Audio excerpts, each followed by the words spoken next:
This is Jonah Hill, and you're listening to the only podcast that matters.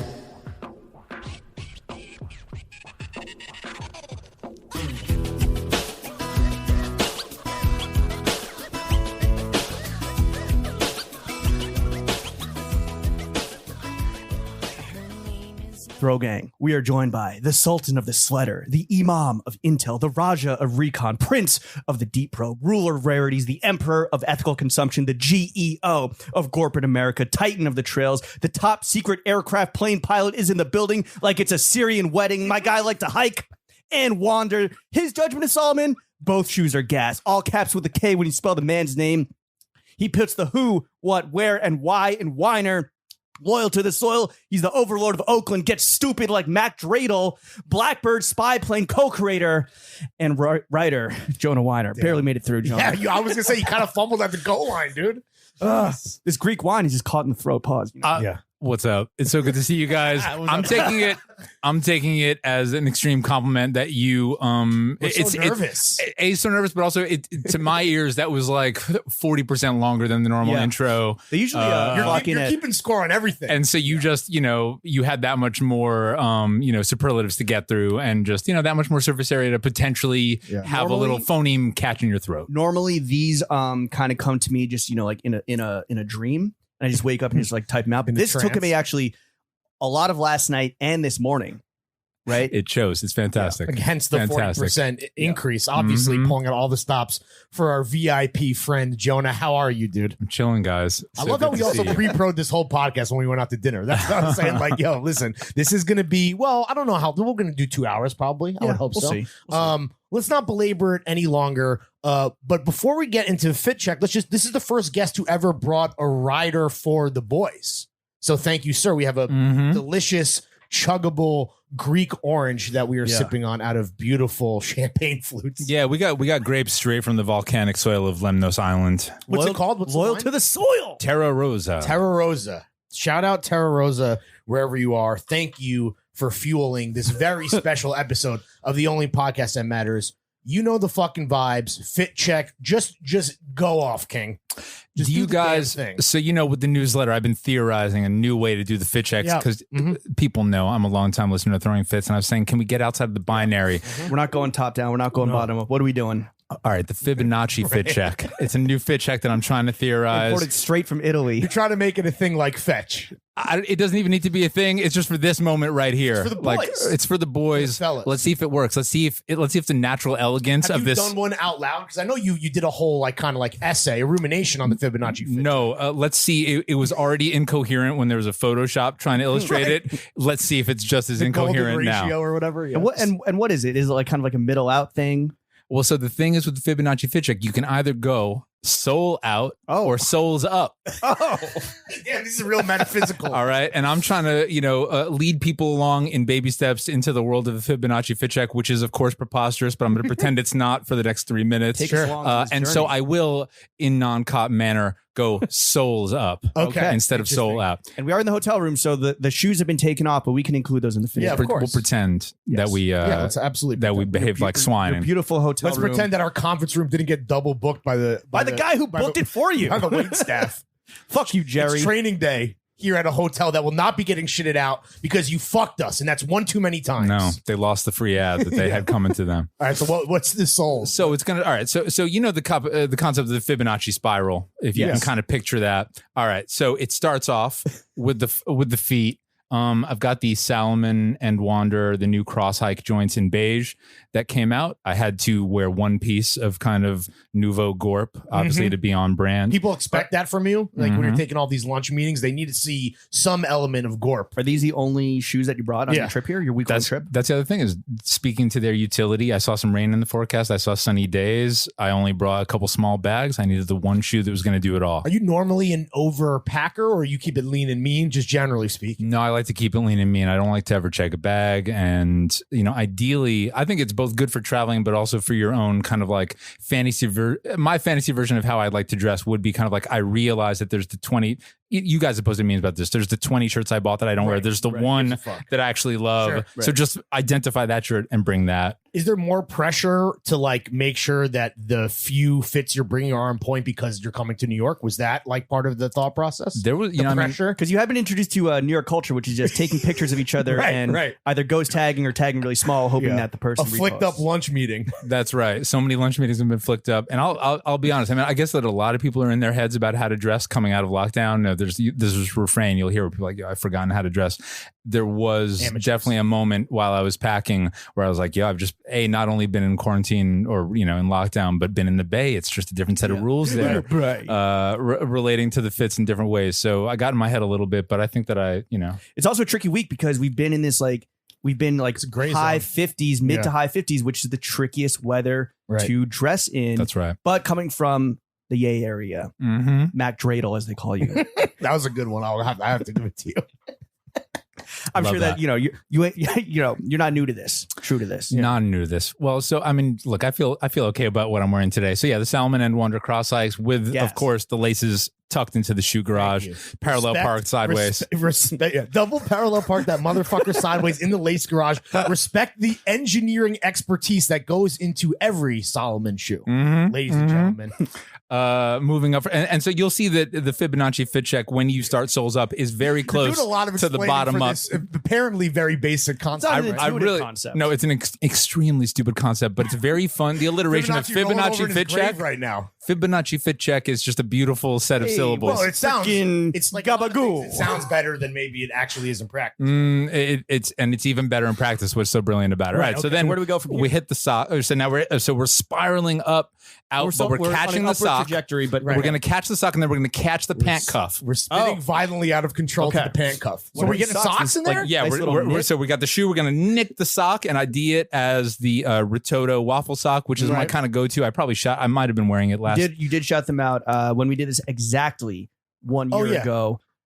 365 days ago, because 2020 is a leap year. I think the math checks out. And this is the 69th guest episode as well. The stars are aligned. God is smiling down. Let's be clear. Being asked. It's marked as a 69th guest episode, but I definitely have fucked up the numbering. But for all intents and purposes, this is the 69th episode. Listen, it's never of the only podcast that matters. It's never going to be nicer than it is right now. So we're just going to go with 69. So we're spinning up from the Rototo waffles to the cuff means we do the pants. Yeah, because so far we're just still going bottom up. I don't want to pull the rug out from anyone and have people freak out. You don't want the unbeatable recon to be so esoteric that it goes over our head. That's the thing. This is not about hopscotching around the fit. This is just about a natural occurring spiral. You're lubing us up before you hopscotch from the socks slip it in. So now we hit the pants. They are cuff. big pants though, so I'm not surprised that even though we're flaring right, we are still catching them. Yeah, it's hard to miss these. This is a pair of quilted Lemaire belted pants. Woo, big gas.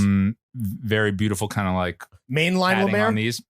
It's the only Lemaire you'll find in my Fibonacci fit check, my friend. Coming in hot. I like that. Mainline Lemaire, with like that was a Mach 3 flex. The great thing about buying these Lemaire pants with the integrated belts is you don't need to worry about a belt because they come with their own belts. Right. And if the Fibonacci fit check included belts, which I guess I need to theorize a way to include belts. Anyway, that would be a problem, but I've avoided that problem. It's a work in progress. It's like a French Gramici. Yeah. It's a French Gramici. What I love about Lemaire is that's a great trouser to wear, eating, drinking, moving about town because you get a lot of fucking forgiveness in that. You get a lot of, and yet they don't feel ridiculous. Like when I look down, they look voluminous, but when I catch my reflection, I say, no, the proportion's all right with these. I think Lemaire does wide pants very well. That's the inherent Frenchness, right? It is chic, even though we're talking about kind of gauche things like elastic waists and things of that nature. But yeah, can't miss. No elastic on this one. Just really? Just a belt. Well, excuse me. A cinch. A cinch. There you go. There it is. Now here's the part that I think Larry's going to like about the Fibonacci fit check. Now we go on wrist. We fly out and you hit the wrist. You hit a wristicle. Yes. All right. So next up in the check, we're not waiting till the end. Now you're doing the Italian fit check. You're going like this with your hand. Yeah, I'm holding up a peace sign or a middle finger or a gabagool, whatever it is. My it's hand's just a out. general Mamma Mia moment. When kind of like the frosty the frosty tall glass on the wristicle. Exactly. So this is the same watch. I mean, it's my only watch. We talked about it last year. It's the root beer GMT that I copped while waiting for Kanye to ultimately blow off an interview. I had a week in LA. I was bored. Why not buy a watch? Yeah. Why not buy a watch? Your only regret is that you didn't buy a second one. And that's how you know it's good. We got the vintage root beer GMT on a NATO. That's right. Because you're a high-low guy. You're a man of the people. It dresses it down a little. You know, I believe there's, what is it, a two-tone Jubilee is chilling back at the crib. It is. Maybe it's in the wall safe maybe behind when you the... do Joe Rogan, you can put the real strap on. As the head pilot of a top secret airplane craft that is in the building like a Syrian wedding. I'm air traffic control. Where are we going from here? Yeah. So now we swoop over, and all right. So now the spiral is continuing over, and it's hitting this shoulder, the opposite shoulder of the wristicle. The opposite so shoulder now of the wristicle. The outermost layer, and now, work our way. Now we're working our way into the sole. So if we were to do this sole out, we would have started inside. I see. Okay, and done this all repeated. I'm sure this is going to catch on. It's crazy how everyone after me is going to do the Fibonacci this is the fit hottest check. new craze for John's enthusiasts everywhere. From the ankles to the wrists to the shoulders to the left ventricle. Damn, dude, I feel like I'm playing a game of fucking Twister out here. All right, so here we've got this is a Visvim natural dyed flannel shirt that was woven on some like ancient Japanese loom, so it looks like a rug. Right. You can see all the textural anomalousness. That shit is a tactile fucking overshirt. You can feel that from across the table. It's heavy. With your eyes. It's heavy. It's like a weighted blanket. That's just keeping me calm in this stressful. Shot the shoes out. What about the outerwear? I saw a shell hanging in the front, but he wasn't wearing that today. When you were outside? Were you wearing a piece of outerwear? You were just now when we met up. It's just this. This. But thinking of last Thursday. Well, he was wearing the Viz last Thursday. I mean, brought some big ticket outerwear is the point here. That's right. But we're going to skip over that. Because I'm not wearing it. We just happen to be near all the clothes I brought. You can't fake the Fibonacci funk. Yeah. So now we're progressing inward, and we hit this. Progressing what? Oh, inward. Okay. Jeez. We're past the paywall. We're past the paywall.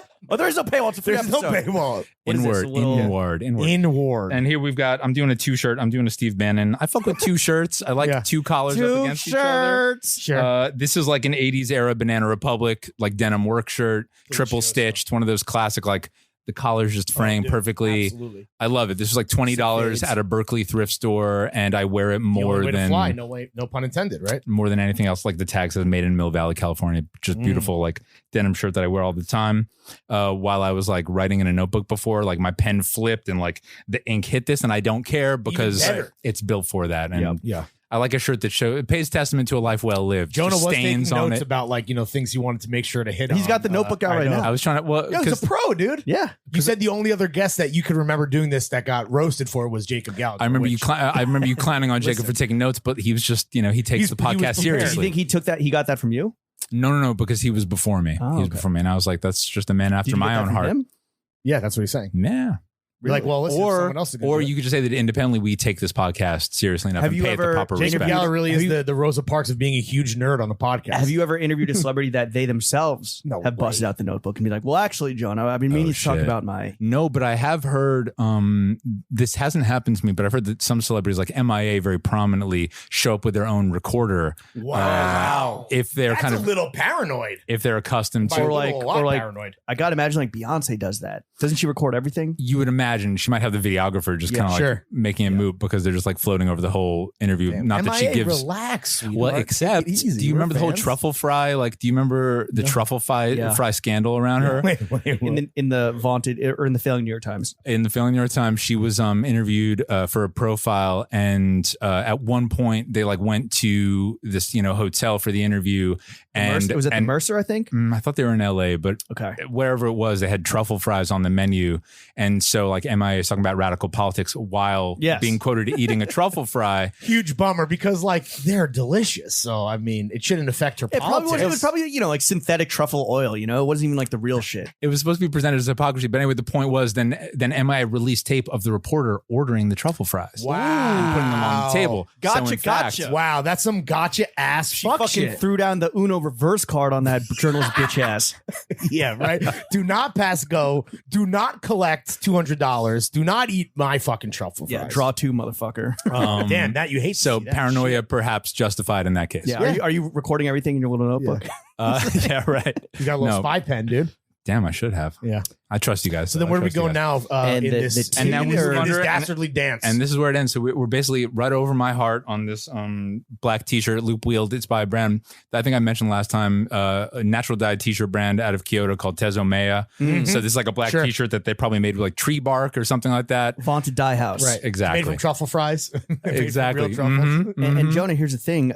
Like all men, our souls don't end at our hearts. It goes to our loins. Sure. What are the panties, my friend? Of course. How could you forget? How could we have missed the fucking panties? Here's the thing. We're in the workshop together just figuring out the mathematical formulae. A pair of Calvin Klein boxer Fibonacci briefs. in the lab himself. Boxer briefs.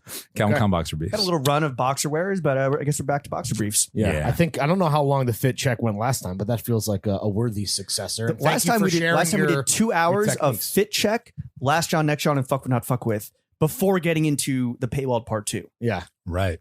Which was that's not surprising. Yeah. Very drunk. You have a dinner 3 hours from now, so maybe we won't get there. Actually, we have 2 hours blocked out.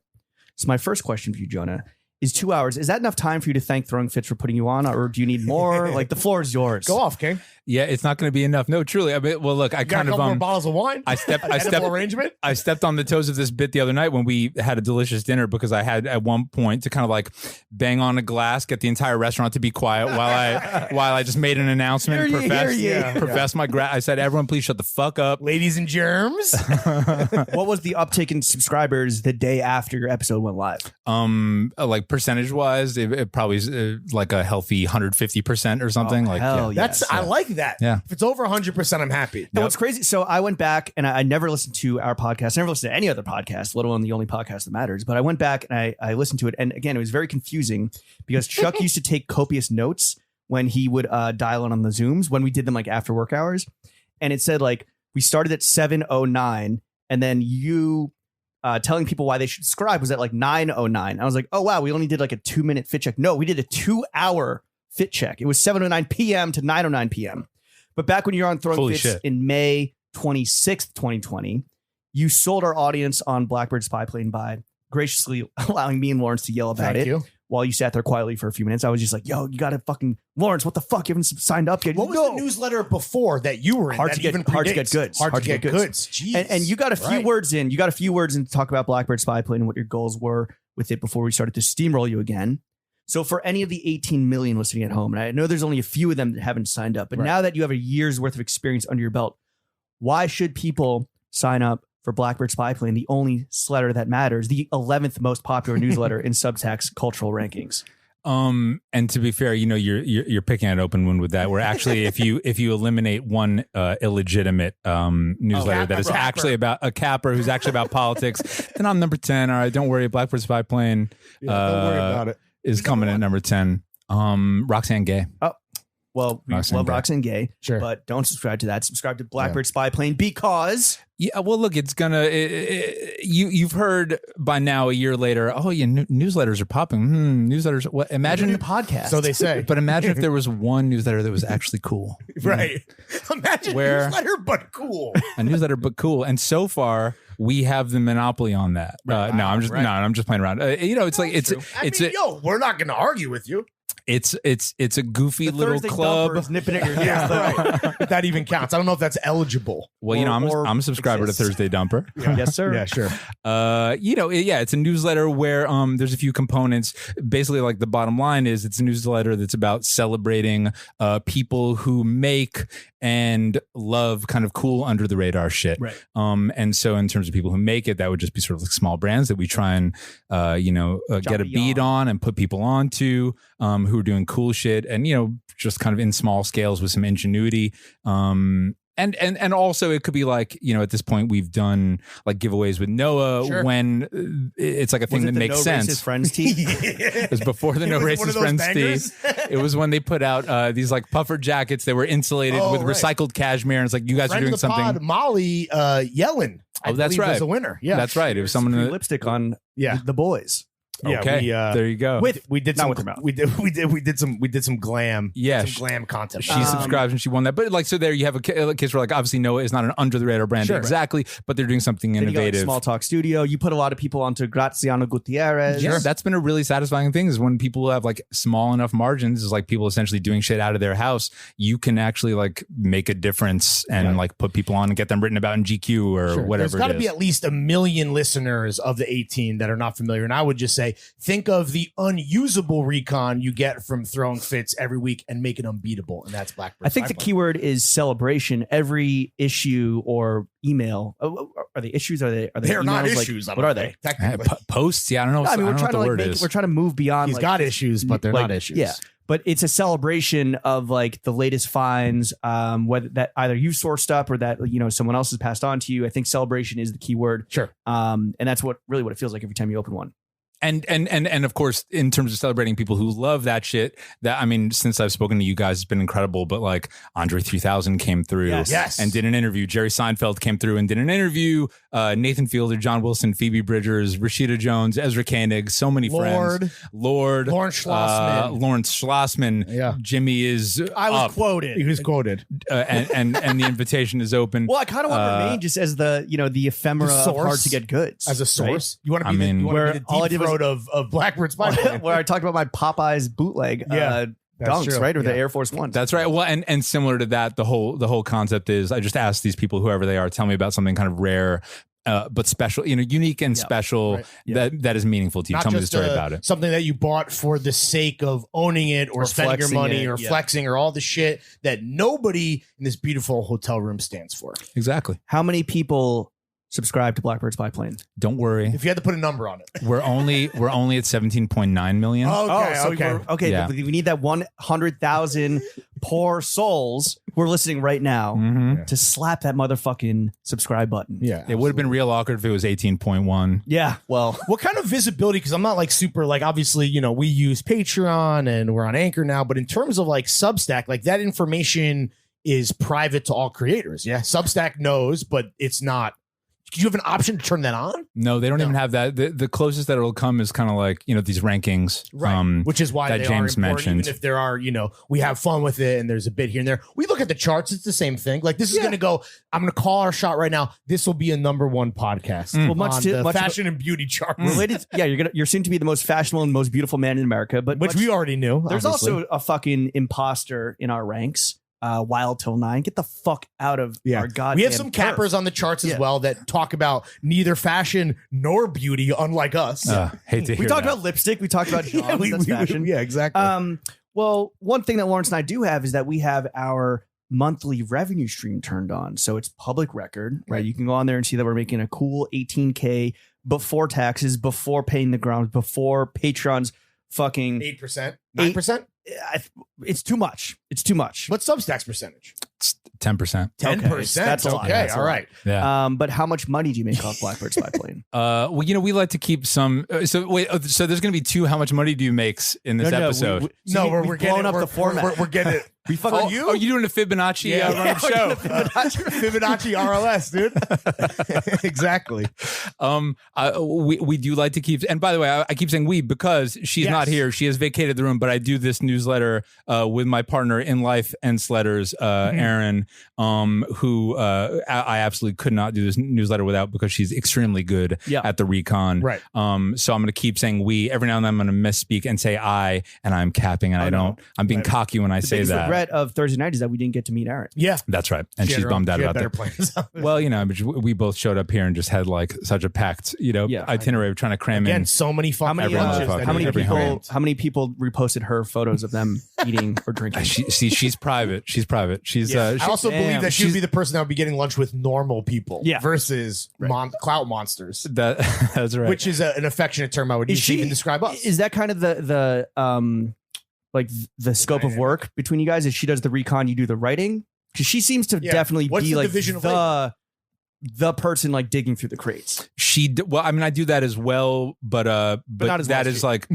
She's, I mean, she like right now, I mean, her job is, you know, the reason that we live in California is she's a talent scout for Apple's industrial design team. So her job there is all about kind of like staying up on motherfuckers who are good at making shit. Lawrence's laptop, by the way, is fucking like 9 I would years old. love, team, and please. I just ran out of room for cool streetwear stickers as well. So Also, I think it's an iPhone 6, right? No, I haven't. I think I have an 8. There's a button. Yeah, but that that's clicks. First of all, don't try to shame me. That's a personal choice. We're trying to get on Flow Team. That's the thing. But I don't know if there is an Apple Flow Team. We'll talk that's about. We'll talk about this. Exclusive Flow Team out there. This is why you wanted her to come out to pizza the other exactly. night. Yeah. Well, we can still see what's possible to upgrade our tech. We like to keep some to not dodge your question, of course. but then go on to dodge it. Oh yeah, division of labor. Yeah. So she does recon, but yeah, even before that, she used to be. I'd like to say she washes the metaphorical dishes of the newsletter. And you eat metaphorical sandwiches. Exactly. Yeah. So I mean, I do the writing. I kind of like run, you know, everything that's in the newsletter through like the strange voice that the newsletter. But you see it as it's a partnership, 100%. Absolutely. I mean, I couldn't, you know, absolutely just like in terms of time, because it takes a lot of work to be putting out 2 newsletters a week. Sure. That actually have some like service and value that aren't just kind of like. There's some people who are paying for it too. You know, people are paying for them. Some people are extremely good at just kind of like responding to the news of the day with the take. We do run some essays, but we also just like to actually have some. We found some shit. We did some work, and that takes a lot of time, but it's something that she's very good at. So yeah, she's just good. And also just like on some top editor shit, like you're looking at like, I mean, you guys have a version of this. You're looking at like John's all day. You're going to have your kind of, your goalposts shift a little, and you might just stare at shit for so long and say, is this cool? And we can kind of look at shit and be like, no, that's whack, or yes, that's fire. For sure. Exactly. Why do you think that your partner, Erin, never seems to get her public fair share of the Blackbird Spyplane love, and what does that say about the sexism of your readers? It's the way she wants it. She's definitely like laid back in the cut. She's not trying to be. She wants to be in the cut. I'm definitely the ham in the couple, so it's appropriate that I'm like, you know, in the fucking goofy photoshops every week. You're the face, she's the brain.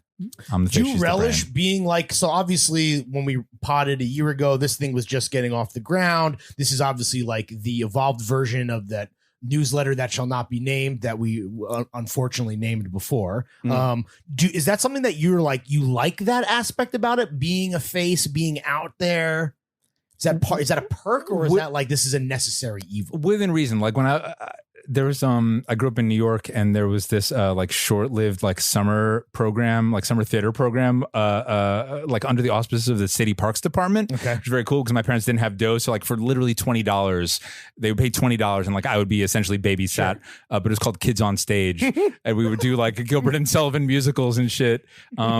Shout out any of my Kids on Stage alums out there in the Throw Gang. So all to say, there's like there has been a hamminess in me. There's been a hamminess in me that I'm not opposed to indulging to some degree, but that said, I don't know, I do get tired of. Do you get recognized on the street now? Well, I got what a beautiful segue into our dinner the other night when 2 boys came over, and not only two young kids on stage. And I do say boys because they seem to be no older than 18. They should not have been outside at night by themselves. Yeah, it was past their bedtime. Yeah, that was great. We did get recognized at dinner. And you didn't think that you were going to be a part of that kind of celeb moment, but you were the impetus, I believe they said, of why they even came over. Oh, really? I missed that. What was funny was they walked in like, hey, talking to you guys. So we were eating pizza the other night, and these 2 dudes come over at the end of the meal, and they're like, hey, just wanted to say we're huge fans. They were definitely talking to you. And so I'm like, these motherfuckers don't know who I am. I'm just going to like be messy and keep eating this pizza as though I'm low. And indeed, occupied. I was not low. And I think, Lawrence, you saw that one of them was wearing an Arc'teryx jacket, and you were like, oh, did you get gorped up for Blackbird Spyplane? And I'm just kind of like, oh shit. And then dude was like, oh yeah, we had to do it for Jonah or something like that. I was like, oh fuck. We had to do it for Jonah. Fuck. They know, not only do they know Blackbird Spyplane, but they know the real name. That's new. Do it for the gram. You're going to see some like, fucking going into the hood challenge. Yeah. Do it for Jonah, bro. I stole this coat from the coat check.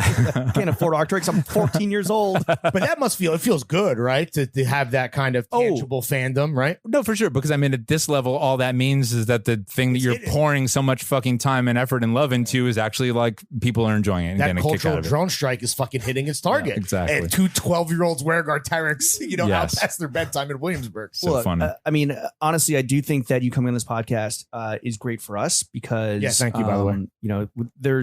This was like the highlight of our May, I would say. 1 billion%. Absolutely.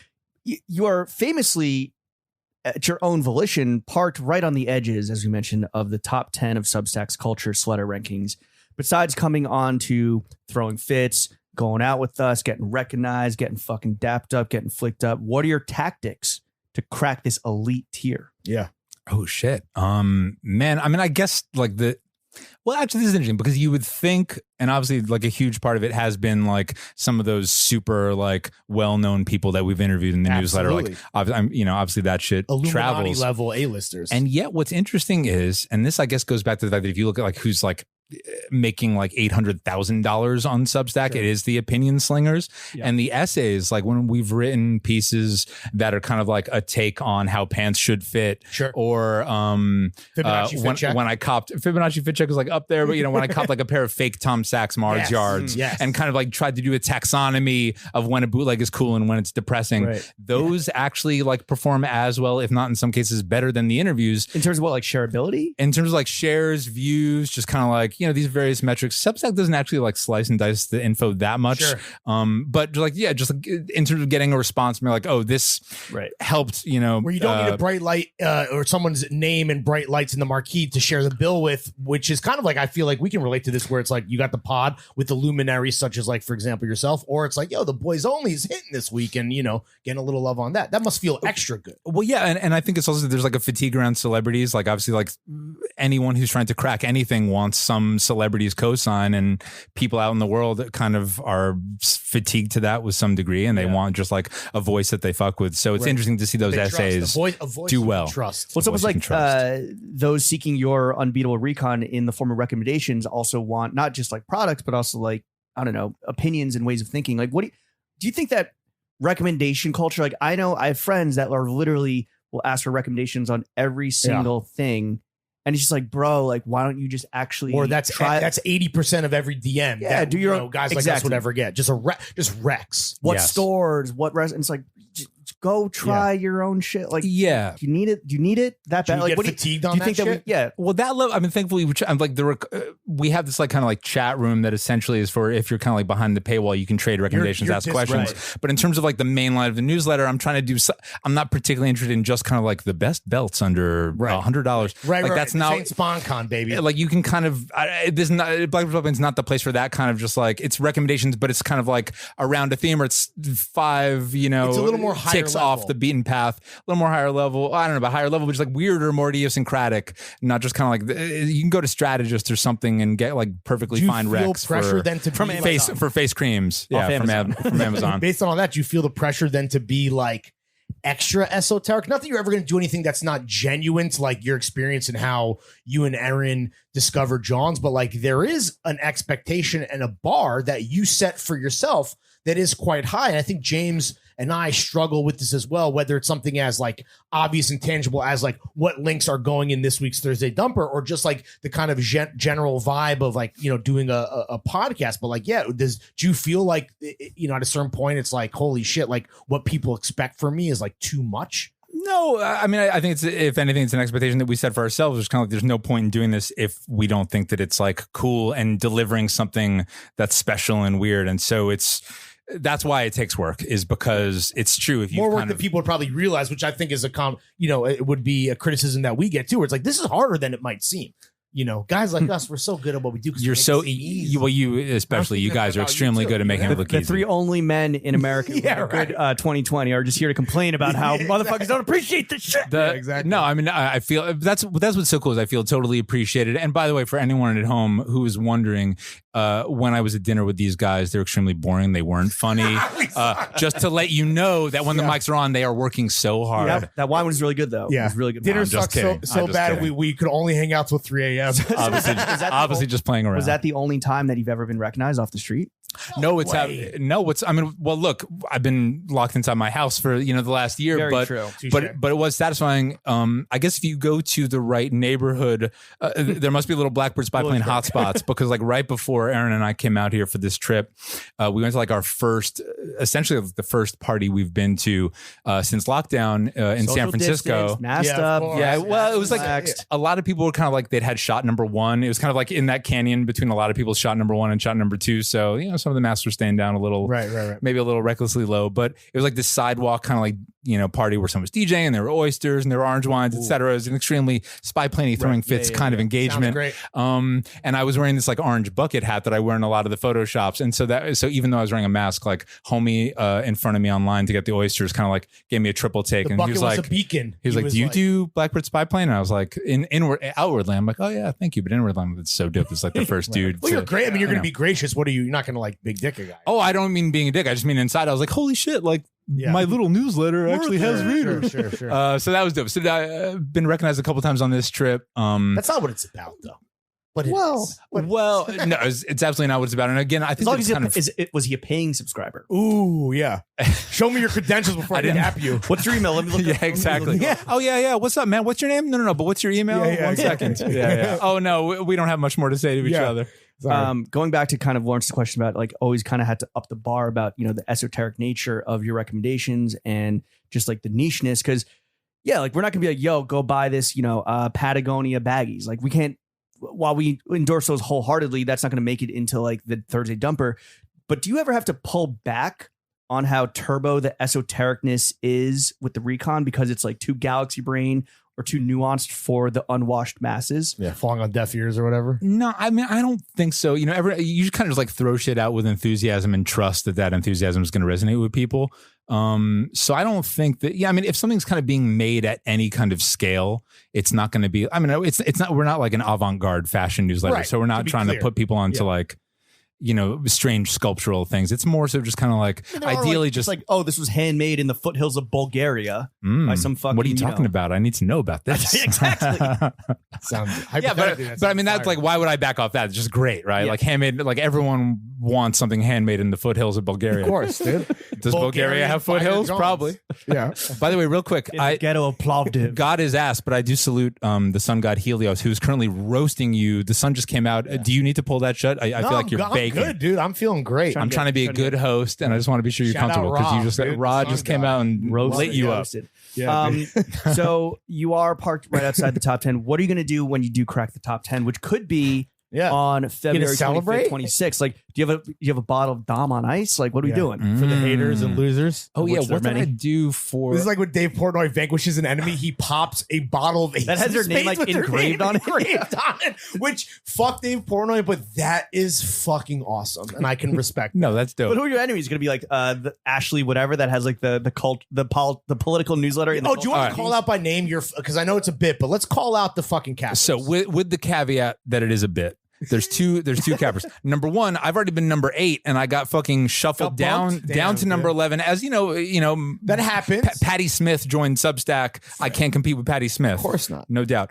So number 2 though, all right. Number 2 is this Russiagate guy called Seth Abramson, who I don't know, except that kind of he seems sort of like one of these Russiagate grifter types. He's at number 2. It makes no sense. This man is doing a politics newsletter. Right. Get the fuck out of here. And then I'm at my rifle number 10 and it's all good. And I can crack the Portnoy bubbly in that moment. Make it rain on Seth.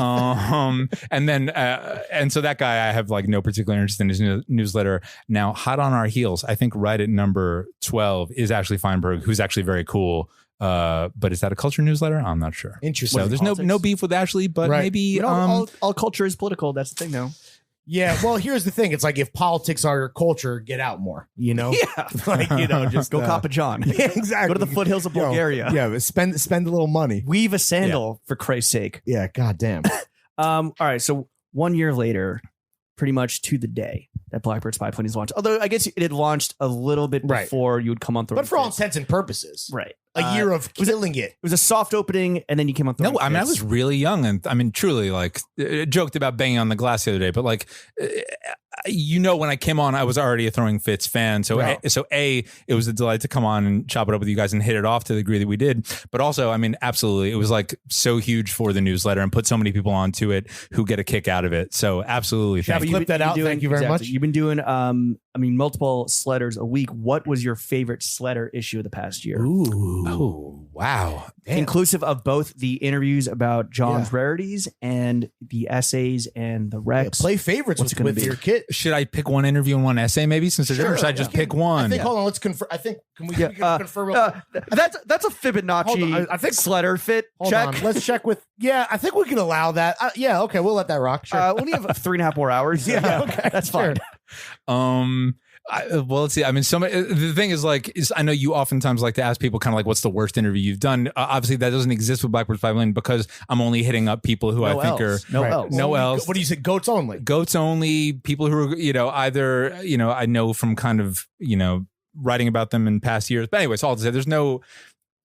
I would say that I have probably a special fondness. To get ahead of the follow up. No. Andre 3000 about to text like, bro, what the fuck? Yeah, exactly. Damn, dude. I heard you on my favorite podcast talking shit. The biggest kick out of Seinfeld would be kind of like an obvious answer because I've loved that dude since I was 11, watching his sitcom and having my sense of humor formed by that show. Absolutely. Which not many people can say. Right. No, little cult hit sitcom from the 90s.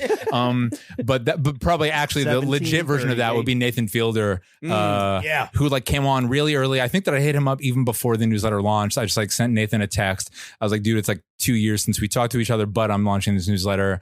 All you have to do is like tell me about like a rare thing you have. Summit Ice. And he was at that point, no one knew about this, including myself. He was in the edit for John Wilson's show, which Nathan's a producer on. And he was like, yeah, let me take a break from this. This sounds fun. And he had his parents like back in Vancouver rummaging through his childhood possessions, sending him photos of shit. I mean, he really like went all out and wound up choosing this magic trick. So Nathan's like, I mean, for anyone who doesn't know, Nathan Fielder is a brilliant semi-cult comedian who had a show called Nathan For You on Comedy Central, which is fucking pure genius, pure classic. And he used to be a magician. Mm-hmm. And so he found this like magic trick that he used to sell to Canadian ravers at a magic store in the mall in Vancouver. So he worked at a mall in high school. And there was this one magic trick that like made it look as though you were passing like a ball of light through your fingers. And of course, ravers caught wind of it, had no interest in magic, but this will look sick at a Canadian rave. Yeah. So all these Canadian ravers came in and like Nathan talked about like these ravers. The cyber goths are going to lose their shit when they see this. Exactly. So that was a fun one. And what was cool about that too is like I feel like Nathan Fielder doesn't, or maybe this is just my perception of him, but when I read an interview with him or consume any content that he's related to, you're like, okay, there's no element of sincerity, or there's always an element of sincerity. That's why it's good. He's on. He's on, right? And what was sick about that newsletter is like, oh, this really feels like a conversation with the man. Right. Versus the character or what people expect. Well, asking people about just a thing they love that means something to them is so, it's so simple. And yet it is exactly the kind of way to get at a side of someone that they just, they're happy to talk about it because no one's fucking asking them questions about that. They're just asking, oh, what are you working on, et cetera. It allows them to kind of just like show off some interest of theirs that they haven't talked about. So then here's the follow up there. Is there, and this is real quick, not to get back to the rankings of your favorite stuff, but is there a separation between Jonah Weiner and Blackbird Spyplane? Because like the pod we did before was almost about like you, the writer, and the profiler. Yeah. And now we have you and Aaron, right, as this kind of, two-headed beast of the sletter game. Is there a division between you, the guy, and Blackbird Spyplane? Like, have you thought about that? Oh no, I mean totally. And part of the function of like the strange voice of the newsletter is to keep it fun for myself, but also I think to have like a little shifting of gears in my brain, because it is useful to kind of like go into just a little bit of a persona. Just a little bit of a persona. It's the Jimmy and Larry versus the Lawrence and James. It's the the Mach 3 recon. I've lost the plot on I can't separate them anymore. Yeah, having like a goofy intelligence themed pseudonym like helps with that. I just screamed my mom's face earlier. How much money do you make? Nice. Is Nathan Fielder a subscriber? If not, who are your most famous subscribers? Wait, we need to hear his favorite so Nathan Fielder and Seinfeld, 1A, 1B, and then what was What was the favorite essay? That's a little sneak peek at the upcoming question. For all the listeners at home. Wow. I can do some mental prep on that one while I answer. Well, I guess like the essay that kind of strikes, this really resonated with people. I think a lot of people, this actually got passed around a lot despite or because of how strange it was. But at the end of 2020, did this essay about the kind of like trying to suss out a distinction between cursed gorp and blessed gorp. Corpo and... Yeah, Corpo GoPro, just kind of like different mentalities. Yeah, like Gorp that's sort of put to the service of literal defense contracts. Just kind of like in this year in which kind of outerwear and outdoor gear got so big and some people got into it. I mean, one thing about the newsletter, generally speaking, is we love Gorp, and also just kind of like, and this is another thing actually that I kind of learned from listening to Throwing Fits. There's an audience for people who both care about Johns, but also care about politics, who care about Medicare for all as a human right, et cetera. Like you guys kind of showed me, no, these dudes will talk about in the same breath a pair of Lemaire pants. Intrinsically linked, but they can be, they can be woven together. Also. And there's an audience who sees no kind of whiplash in going from one to the other. So this was an essay that was Johns, bro. Yeah, there are stick to Gorp. Stick to the sticks. But so I was just trying to think like in a non-hectoring kind of like non-didactic way. Okay, like what is the ideal use for like outdoor gear, and not on some just kind of a pure like, it's to get outside and hike, but trying to like think about what it means to actually be out in nature and have your kind of ego sublimated in the face of the redwoods, etc. So I was trying to kind of weave politics through this like weird sci-fi Avatar parable. It was very demented, obviously like fun and weird and like tongue in cheek. Absolutely, hopefully not cursed. Hopefully not cursed. But no, and that essay like did really well. So that would be one like, and I did all these photoshops to illustrate it with the Gorboboros, which was like an Arcteryx eating its own tail. It really, to me, it distilled like how lunatic, relatively speaking, and how lunatic can I get with Blackbird Spyplane and still have people be like, wow, this is special and fun and weird and fuck with it. And that one did so well. That one has a special place in my heart. People might have been sharing that though, be like, this guy is insane. Yeah, I think so. But in part, it's also like Seth Rogen. What? A lot of people like he freed his mind a little too hard. I think this like going back to like Tumblr mid 2000s. Like there was a moment in recent memory when the internet was weirder than it is now. Sure. And I think part of the appeal of Blackbird Spyplane, and I don't want to like overstate the weirdness because I think a lot of people are like, well, Blackbird Spyplane, the voice is so demented and deranged. Right. And on the one hand, it is silly, and there's a lot of all caps like text and a lot of like bolding and slang, which would not be unfamiliar to anyone who listens to this podcast. Of course not. And yet at the same time, it's not like a fucking like it's not like an obscure like wall. It's not unhinged. It's just kind of like it's just lively. It's fun. Right. I think like a little bit too much gets made of kind of the voice. But anyway, but that's it. It's also like critics, haters. No, just kind of like expand upon that. Because the voice is a signature. Because you're not going to read. That's a competitive advantage. Or I guess you could argue, and I'm sure people say this about us, or Four Pins, or the Drunken Canal, or whatever. But like, there's probably people that might ding it, right? Sure, an older, lamer, corny motherfucker. By definition, anyone dinging it is lame. No, I guess what I'm trying to say is obviously the voice is like is not normal, but it's all. I guess what I'm trying to say is it's not impenetrable. You read one, you kind of like you might not get every third reference, but stick around long enough. And by the way, I think that. Same thing with you guys. That's going to only kind of make people fuck with the people who stick around, who get through one, feel like they're kind of in, in a club. Just the other day, someone was like, hey, I just started listening to the podcast. What's up with this Our Legacy brand? It's like, stick around. Yeah, can someone explain what is Our Legacy? That's the perfect question. Let me go to Reddit and figure this out. So I don't even remember if I was halfway through answering a question, but because you made a career off like profiling and nonfiction. Does kind of doing these personal essays, is this like a release to you? Have you always kind of needed this? Is this just like a format that you've done in your own spare time that now you're putting out in the world? Yeah, I think that I never really wrote about fashion in terms of like my profiles. I did like a Hood by Air, like, Shane interview, really small for the Times Magazine years ago. But for the most part, it wasn't something that I ever found my way into.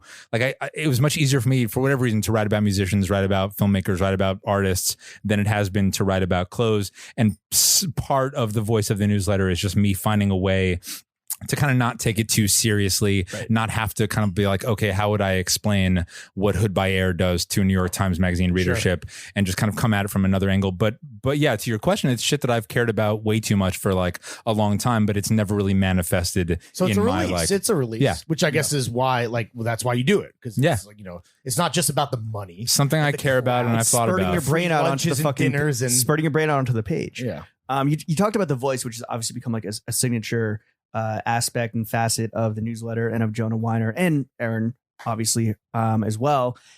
How do you fend off the imitators who are clearly just coasting in the Blackbird Spyplane jet stream, which, like, we're no stranger to that, right? Like, things that we've said has Welcome become, to the big show, dude. That's what happened. Are you flattered? Yeah. Are you like concerned? Like, how do you mentally and just like deal with that strategically even? It's I would question the premise of the question only in that, like, I don't think there's no one's kind of doing like a wholesale ripoff. I've seen things every now and then where I'm like, that in a very flattering way, I wonder if Blackbird Spyplane kind of like influenced someone's thought process here, whether it was like a decision in how to kind of style a newsletter, or more to the point, just kind of like in just like a take on clothes and a way of thinking about clothes. But I don't think that there aren't Blackbird Spyplane clones the way that there might be Jimmy and Larry clones. Right. Or even throwing Fitz clones. What about, do you think that you've really pushed the concept of gorp into like the mainstream? Because we have a lot of very influential people, Big Walt, specifically, right? Known trafficker of children around the world. No trafficker of gorp children was like, yo, Blackbird Spyplane is like the guy that put me onto gorp, and he's been a big proponent, a big gorponent. Yeah, Walter's the homie. I was with him the other night. Do you think that you've really been the guy that pushed gorp into like this, like credit for into this like cool upper tier place? Are you responsible for Gucci X North Face? Yeah, your fault? It obviously does not make any sense to say yes to that question, and yet like when I was listening to your Cooper Gill episode, he didn't actually shout out Blackbird Spyplane by name, but he made an allusion. Creative director of Arc'teryx was on your show, great episode, great get, and I remember you just like invoked gorp in some context, and he mentioned like an obscurely worded newsletter or something like that. Like, so it's on his fucking radar, and that's a good something I never would have predicted. So you're flattered by that association, but you won't like. You're never going to be like, yes, that's me. I take fucking credit. No, because I think that obviously Blackbird Spyplane like is relevant and is like. People care about it and might be copying brands because clearly are copying brands through it. But if there's like some piece in the gorp puzzle, it's like, I don't know. It's just got to be a piece. I wouldn't say the word like, but is gorp also the reason for it? Is it more of a West Coast concept that you kind of, as being part of the East Coast media elite, you like kind of incepted gorp into this like echo chamber where everyone has like 3,000 followers on Twitter? It might be partially that, but what's really funny is that my interest in like outdoor gear starts from being a teenager in New York in the 90s and just being in a public school in New York. Pushing crack on the corner wearing Timberland and, just cracking the sock 90s, baby. Helly Hansen cashing the sweat socks. Yeah. Check the sweat box. Got a knot in there the size of an Xbox. My Dipset blog is coming up next, where I actually just like quote Cameron rhymes. Cam or Jewels on BPSP. Jim God, Jones. it'd be fantastic. I wonder what they were like. It would be some fucking Pele. Do you have a dream? Do you have a dream celeb interview for Blackbird Spyplane? Yeah. This is I've been. Oh, Zach De La Rocha. Yeah, that'd be fantastic. That'd be fantastic. What about you're always tweeting at Tom Morello, right? I was always a Zach man, real talk. Like Tom is the one on Twitter, Tom's so he's the one who ignores my tweets, which I always send from the Jonah Weiner blue check account, and thinking like he might actually see this. And by the way, that's just because we did a Blackbird Spyplane post about this incredible Rage Against the Machine T-shirt that I own, which, long story short, is the origin of the Molotov cocktail logo, and reveals that actually they got that logo from this like bit of CIA like anti-Sandinista Nicaragua propaganda. And I just always tweet at Tom. I'm like, yo, can you just share some insight? Like, let us know. Even your favorite brand's merch was a psyop, dude. Exactly. It all goes back to the deep state. So he's ignoring me. But Zach De La Rocha would be so fun. And I have a friend who's a friend of a friend, but I don't think that dude is coming on the radar anytime. I mean, look, when we see Rage at MSG, 10 years from now, they keep knocking it back. 40-year reunion tour. Yeah, we'll have to give him a shout. If Zach isn't a subscriber per se, who are your most famous subscribers to the newsletter? Now we're back on track. Well, I mean, probably the most vocal one who I know about, because we like at this point, there are a few too many subscribers for me to keep track of. Everyone flooding in on a minute by minute basis. 17.9 million. 17.9 million. Some are going to slip through the cracks and they're going to escape my notice. Well, I mean, Ella, aka Lord, is probably the most like vocal fan of the newsletter. We got to get her on. She's very cool. She's like, the whole story with her coming and doing the newsletters, I wrote about her years ago a couple times, and I just got this text from her one night that was, Jonah, you do Blackbird Spyplane? Like, she had somehow gotten into Blackbird Spyplane without knowing that she knew the dude. It writing wasn't it. even a leveraged connection. It was just like, this is great stuff. So I'm in. You know, she's the most kind of vocal person who fucks with it. But you know, like a lot of people, obviously, who you'd imagine kind of in media. But no, your question was most famous on Instagram. I mean, it's funny is too. Like I can see people who follow us on Instagram and assume that they subscribe as well. And so we've got, the big king, John Mayer, of course, has John Mayer DM'd me some very nice words about the newsletter. He would be a great get. I wonder when that's going to happen. He would be a great get. That would be cool. He knows he's welcome anytime he wants to do it. There's just like I go through the fairy pod mother. Yeah, that's right. Yeah, I mean, Nomi, of course. Shout out. Was out to drinks with her last night. Who else?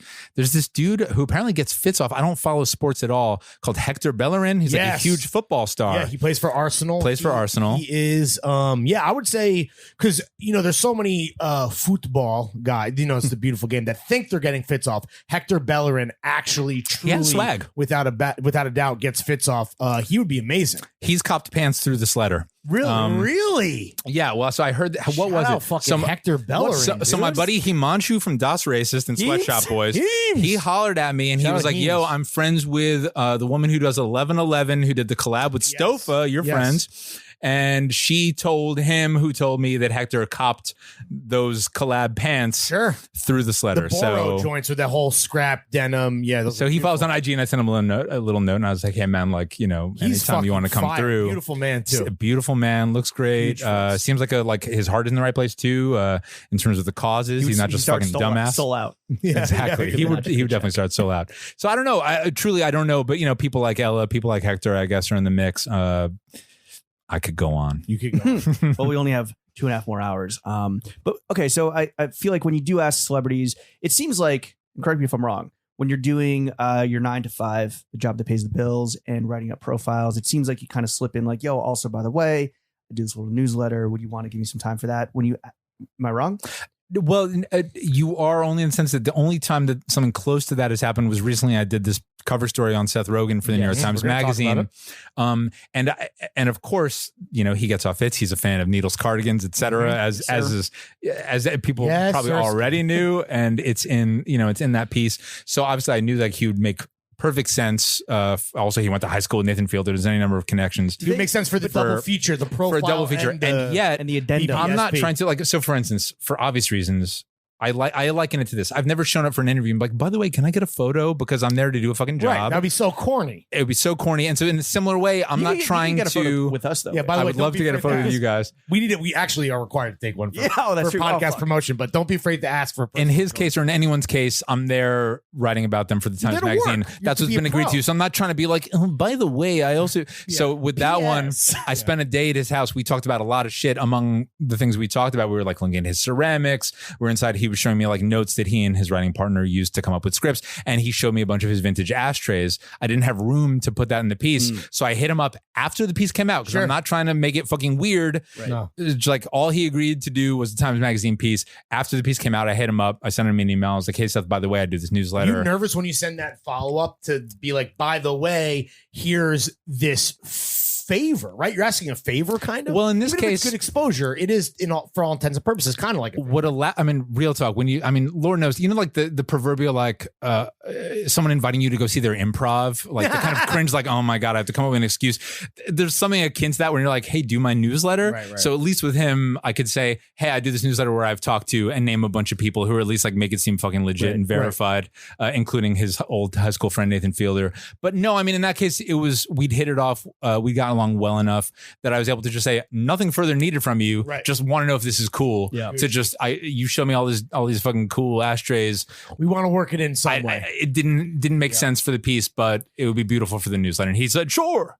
Sure. That's my Seth Rogen impersonation. Yeah, we actually have Seth Rogen here on the pod with us right now. Yeah. Thanks, Jonah. It was very cool to be. I don't know. Never work with James Franco again. Yeah. Did you peep the entirety of the Cardi collection? Yeah. No. He doesn't have a fucking like a wardrobe that's just all Cardi. Well, it's his walk-in closet situation. I bet he does. We didn't get to that. We didn't go that deep into John's talk. He is a big cardigans guy. The kind of interesting thing that I got from him John's, that it's a relatively new thing. He was telling me, this was in the interview in Blackbird Spyplane, but he was talking about how when he was promoting Green Hornet, which was, he lost like weight for that too. Interesting. Right? That was interesting point. So he was at his fittest, and he was in Japan. Hero swag. So he's in Japan promoting Green Hornet, and I think that's when he kind of caught the Japanese John's bug, and went to Come to Garçon. I think he told me, and then went to is that what it was? I don't know. It's in the newsletter. Whatever. But then went to North Face Purple Label, and then caught wind of Nanamiga or Nanamika through that, and kind of he has the kind of brain where he's on the hero. He wanted John's to dig. He wanted to pull on that cardigan string. He wanted to pull on the thread. Besides describing the fit that day that he was wearing, which was the same exact fit that I was wearing, there was a conspicuous lack of John's in the profile, which we brought up on Thursday, and also in the BBSP follow up. Why was there, as a very obvious Johnsman, why was there such a conspicuous absence of Johns? That's so funny. I thought that shouting out the Needles cardigan was all the Johns that I needed to check for that. You thought wrong, you fool. I needed more. I need to fucking tug on that cardi string. Yeah, well, I guess that's because you probably hit Mach 1. We need to go to Mach maybe 3. I'm wrong in this, but I would kind of imagine that the typical New York Times Magazine reader was going to be more interested in hearing about his comedies and his weed company and his ceramics. And ceramics are Johns, by the way. So we did have some ceramic Johns. Goods are Johns. This is well established. Kush is a John. You made an interesting, when we were talking about this and we went out to dinner, you made an interesting point that you said that we could talk about a little bit, but there's this idea that Seth has where maybe he feels like his taste level in John's, or this newfound love, which is very elevated, by the way. Right, which is extremely tasteful and very fucking cool, which is why we're talking about it now. Potentially could alienate some of these kind of everyman fans that he has, which is interesting because there's this whole section of his fandom, 18 million people listening now, that would love to hear more about that, and honestly would maybe accomplish the exact reverse of potentially what he's thinking, which is that would ingratiate him to a whole separate group of people. And I don't want the Jonah Hill formula. Right. Yeah. And I don't want to put words in his mouth, but he said something where I was kind of I don't remember if I specifically asked about either Japanese clothes or if it was in the context of his art collection, because he collects art as well. Sure. But it was in when we were talking about kind of that set cool of his cool his interests that are apart from making comedies, and he said something I don't talk about it that much because I don't think it's that relatable. So I mean, what you just said is not an unrealistic interpretation of that. Yeah, we're not trying to put words in his mouth either, but hearing that I was oh damn, that's super interesting to hear, and almost not a bummer because he's entitled to handle his career however he wants, but it's yo, listen, man, there's two dudes on a podcast, the only podcast that happens to matter by my estimation, that we could have a whole conversation and it would only make you that much more relatable. I would love to hear that episode. To a whole different subset of people. But that was really interesting. It kind of makes sense. We're going to a Galaxy Brain A-list way where he's I'm not trying to necessarily deviate from the path that has found me immeasurable success. Seth, here's what you're going to do. All right. As a fellow Johns what's up, James? As a fellow Johns enthusiast. What's good? You're going to put out a comedy, right? That's going to be, whatever, just your regular shit. Just pulling out. And instead of making tickets that are $15, right? Make them $300. And then your fellow Johns enthusiasts will be so fucking geeked and gassed that this is the most rare movie ticket of all time. This is your plan? You're actually going to 5x your money. All right, so let's it's the Needles cardigan model. Let's talk to his agent and see if we can make that happen. I want to say that's bad advice. Jonah, how do you, when you do spend time with celebrities in your profile writing or with BBSP, how do you make them so comfortable with you and with the whole environment situation that they really do open up? I think that doing drunk. Well, so two related but slightly different answers. When it's Blackbird Spyplane, as we touched on, you're asking them to talk about a thing they love. So already it's just kind of they're ingratiated. The guard's down. They know that it's not going to go anywhere uncomfortable, that they don't want it to go because they're choosing the thing and kind of going on whatever journey that that thing inspires. Whereas with profiling, kind of where I'm going to ask a lot of questions that aren't about just tell me about this collection of yours or whatever.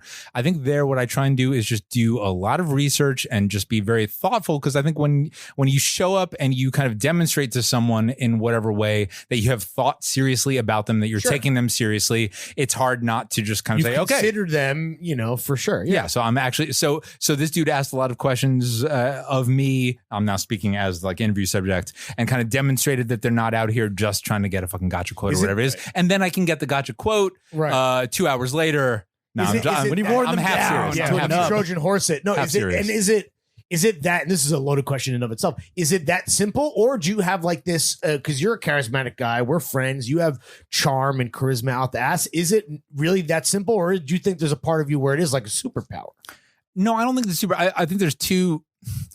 I sometimes wish that I wasn't like I'm the type of dude, you guys might be this way as well. Like at a party, I'm kind of like really performing, trying to make people comfortable all the fucking time. So the moment they're like exhausting? Halfway through it, no, but just like, well, maybe at a party in the way that like just being a party in like social mode can be, but just like I'm really nodding, my eyebrows are flying up, and I'm just kind of like, Oh, wow, you're engaged. You're engaged. I'm engaged.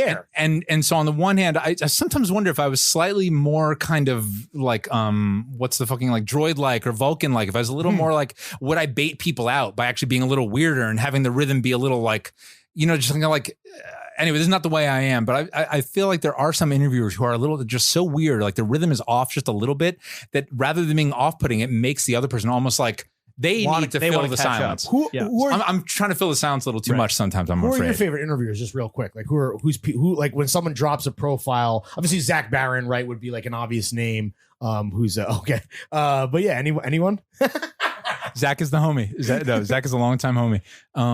Haven't talked to him in a while, but no, I love Zach's stuff. Is there anyone that because like that's we're talking about the charts with this competition, because you want to be great at what you do. We're the same way. Who do you look to when it comes to that part of your career where you're like, damn, like I gotta check it out when they drop something that's an instant. Damn, new profile just dropped. Yeah. I mean, fuck, like. And maybe there's not. I'm trying to think of who kind of like does celebrity profiles consistently these days, and I'm trying to think about whether the newsletter has like in the blank that I'm drawing right now. I'm trying to think. It's trying to decide whether it's the celebrity profiles of the kind that I really love don't get published as much as they once did, which is probably part of it. And also now it's celebrity interviews other celebrity. Exactly. I mean, there's that kind of like there's this trend away from the kind of profile that I really like. So, for instance, just like this is not exactly Dodge. There's a New Yorker writer. This is like an old reference in the sense that it's an old story, like reported around Kill Bill. But there's a New Yorker writer called Larissa McFarquhar who did a profile of Quentin Tarantino on Kill Bill. That's fucking incredible. She's in wherever the fuck they filmed Kill Bill 2,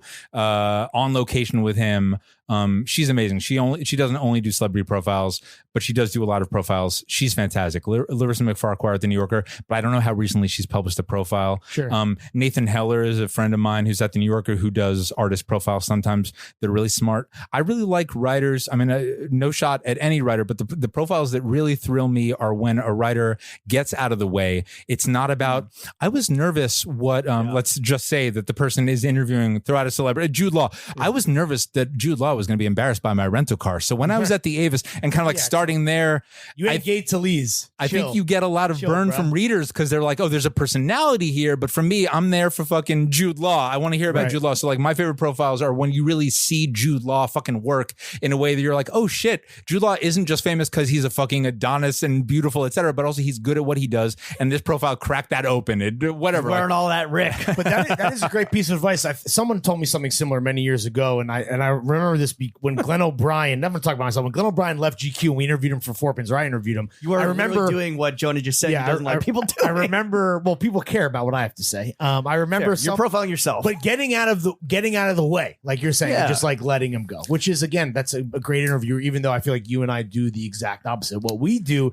is we get in the way. Well, us getting the way, and there's a place for that. Us getting in the way is a bit, right? Oh, sure, totally. I mean, okay, so we've been throwing around a lot of like heavyweight names, a lot of heavyweight bylines. Enough about me. It does seem like every prestige media persona fucks with Blackbird Spyplane. Absolutely, like across the board. I'm not talking celebrities. I'm talking again. Look at your kill list in New York, bro. The people with 3 to 25,000 followers on Twitter. But again, these are the people that fucking make up the constitution of our echo chamber. Meanwhile, Throwing Fits is and forever will be the people's champion. That being said, it would be nice to get some of these fucking snobs to come back home again and fuck with the TF vision, how do we go about doing that? Wait, is this where I give you constructive criticism? Because you are absolutely our most ardent prestige media persona, like fan, without a doubt. Yes. You'll be like you'll reference things in the podcast that I don't even fucking remember. I really listen to this podcast. And we're not about here trying to fucking grab, homage or this and that, but you always give credit where credit is due.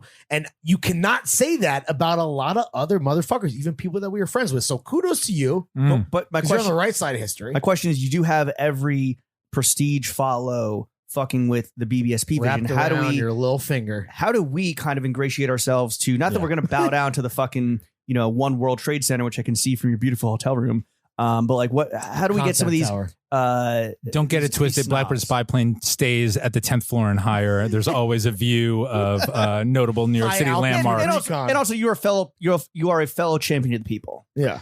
Right. Well, I mean, I wouldn't have. That's funny. I wouldn't have thought that you guys needed any help in that department. I mean, it's pretty illustrious ranks. Gonna say, you're kind of making us look bad a little bit. Pretty illustrious ranks. I think that they all make ourselves look bad. They all fuck with us. It's just that no one's like exalting our praises and singing them from the rafters.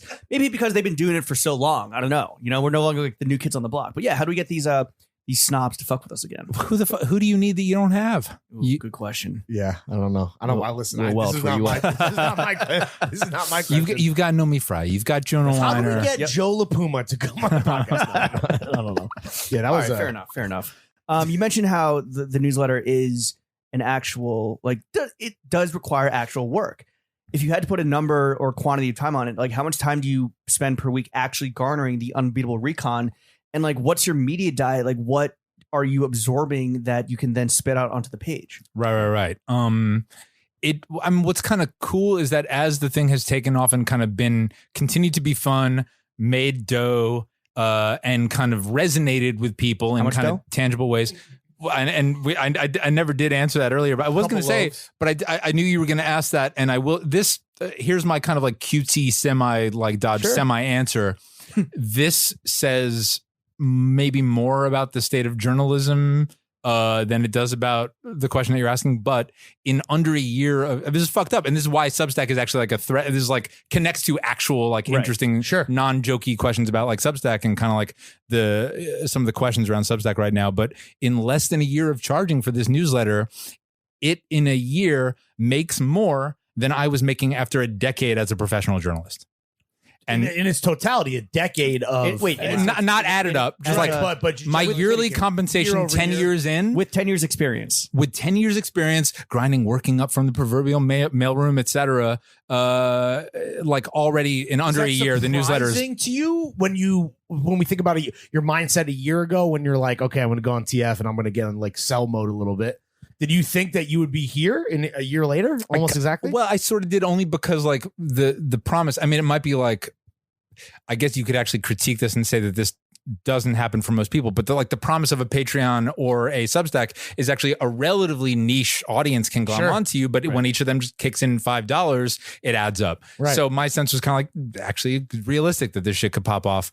And is that partly because you saw like what because you were pretty early on in Substack, right? Like, I don't know. Relatively speaking, yeah. But I guess you're like looking at people in the space and being like throwing fits and being like, this is possible. So it wasn't like, you're not like surprised, you're not flabbergasted. Yeah. And yet at the same time, like I could not reverse engineer all the shit that like lined up, obviously, as we've discussed, and you're probably happy to hear again. Coming on Throwing Fits was like a huge piece of the puzzle. But like you couldn't diagram or do a fucking like strategy plan. We're going to need to say that at least 5 more times. Yeah, right. for why this thing kind of clicked and connected with people the way it did, because there's we all know there's plenty of things that are dope that never find a particularly big audience. I would say most dope things never find footing. And I guess what's kind of cool and encouraging about a Patreon, about a Substack, is that it allows for the numbers to be relatively small. It allows me to keep this thing fucking weird. Right. I don't need to be writing about Patagonia baggies. Sure. Every you don't need to do SpawnCon or any. Don't need to do SpawnCon. The only dough comes from people paying for the newsletter, and the shit can be viable. And that's about these kind of new models that are have pros and cons. But it's exciting and it's disrupting, and people are scared of it. If there are people that are like on the fence or considering like launching their own, whether it's a Substack or newsletter or sletter, what Patreon, would you would you say definitely go for it, or like what advice would you say to these kids?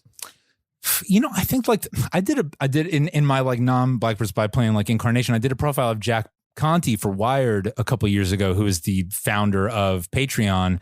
And it did strike me that there's like, the fear I have is a certain kind of like Uberization of kind of like creative output, which is to say like not all kind of creative practices work well in a Patreon model. Like if you do something that's kind of serialized, that makes sense. If you're just kind of like a painter who wants to work on a canvas in a year, it's kind of hard to figure out how you're going to fund that. That's GoFundMe. Right. I guess there's a different model for that. But like frequency is something that you have to consider when you're charging a monthly subscription, whether it's on a newsletter or a podcast. And so one of the things that I talked about along the lines of frequency with Jack, and he like fucked with it because he makes music and made music, was this notion of kind of creative burnout. And I'm sure you guys think about this. Yeah. Anyone does. If the kind of like, if the brute formula is just fucking shovel coal into the fire, like you're going to feel some burnout on that. And no pun intended. And so I think that kind of like, that's why like this kind of doing it with a partner helps a lot, whether it's you guys together, me doing it with Aaron,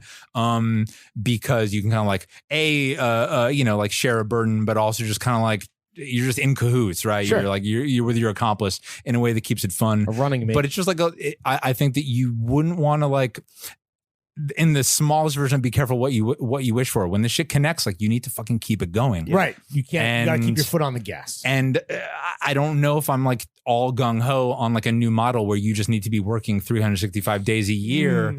You know, like I think vacations are cool. Like I love going to Europe in August and everything is fucking closed. Right. And on the one hand, I'm pissed that I can't cop my damn croissants at the pastry, and yet salute those bakers who took the fucking whole month off. Right. Absolutely. So there's certain elements of this that like, you know. That goes back to the question. Are you working 365 days a year? Like how much time per week are you spending on this unbeatable recon? Because it is not easy. I'd say it's like, it's in my head constantly. You know what I mean? Just kind of like in the back of my head, like there's like that you have, you know, when you look at the world, it's part of your being. There's like just a background function. Like the Terminator eye, like exactly.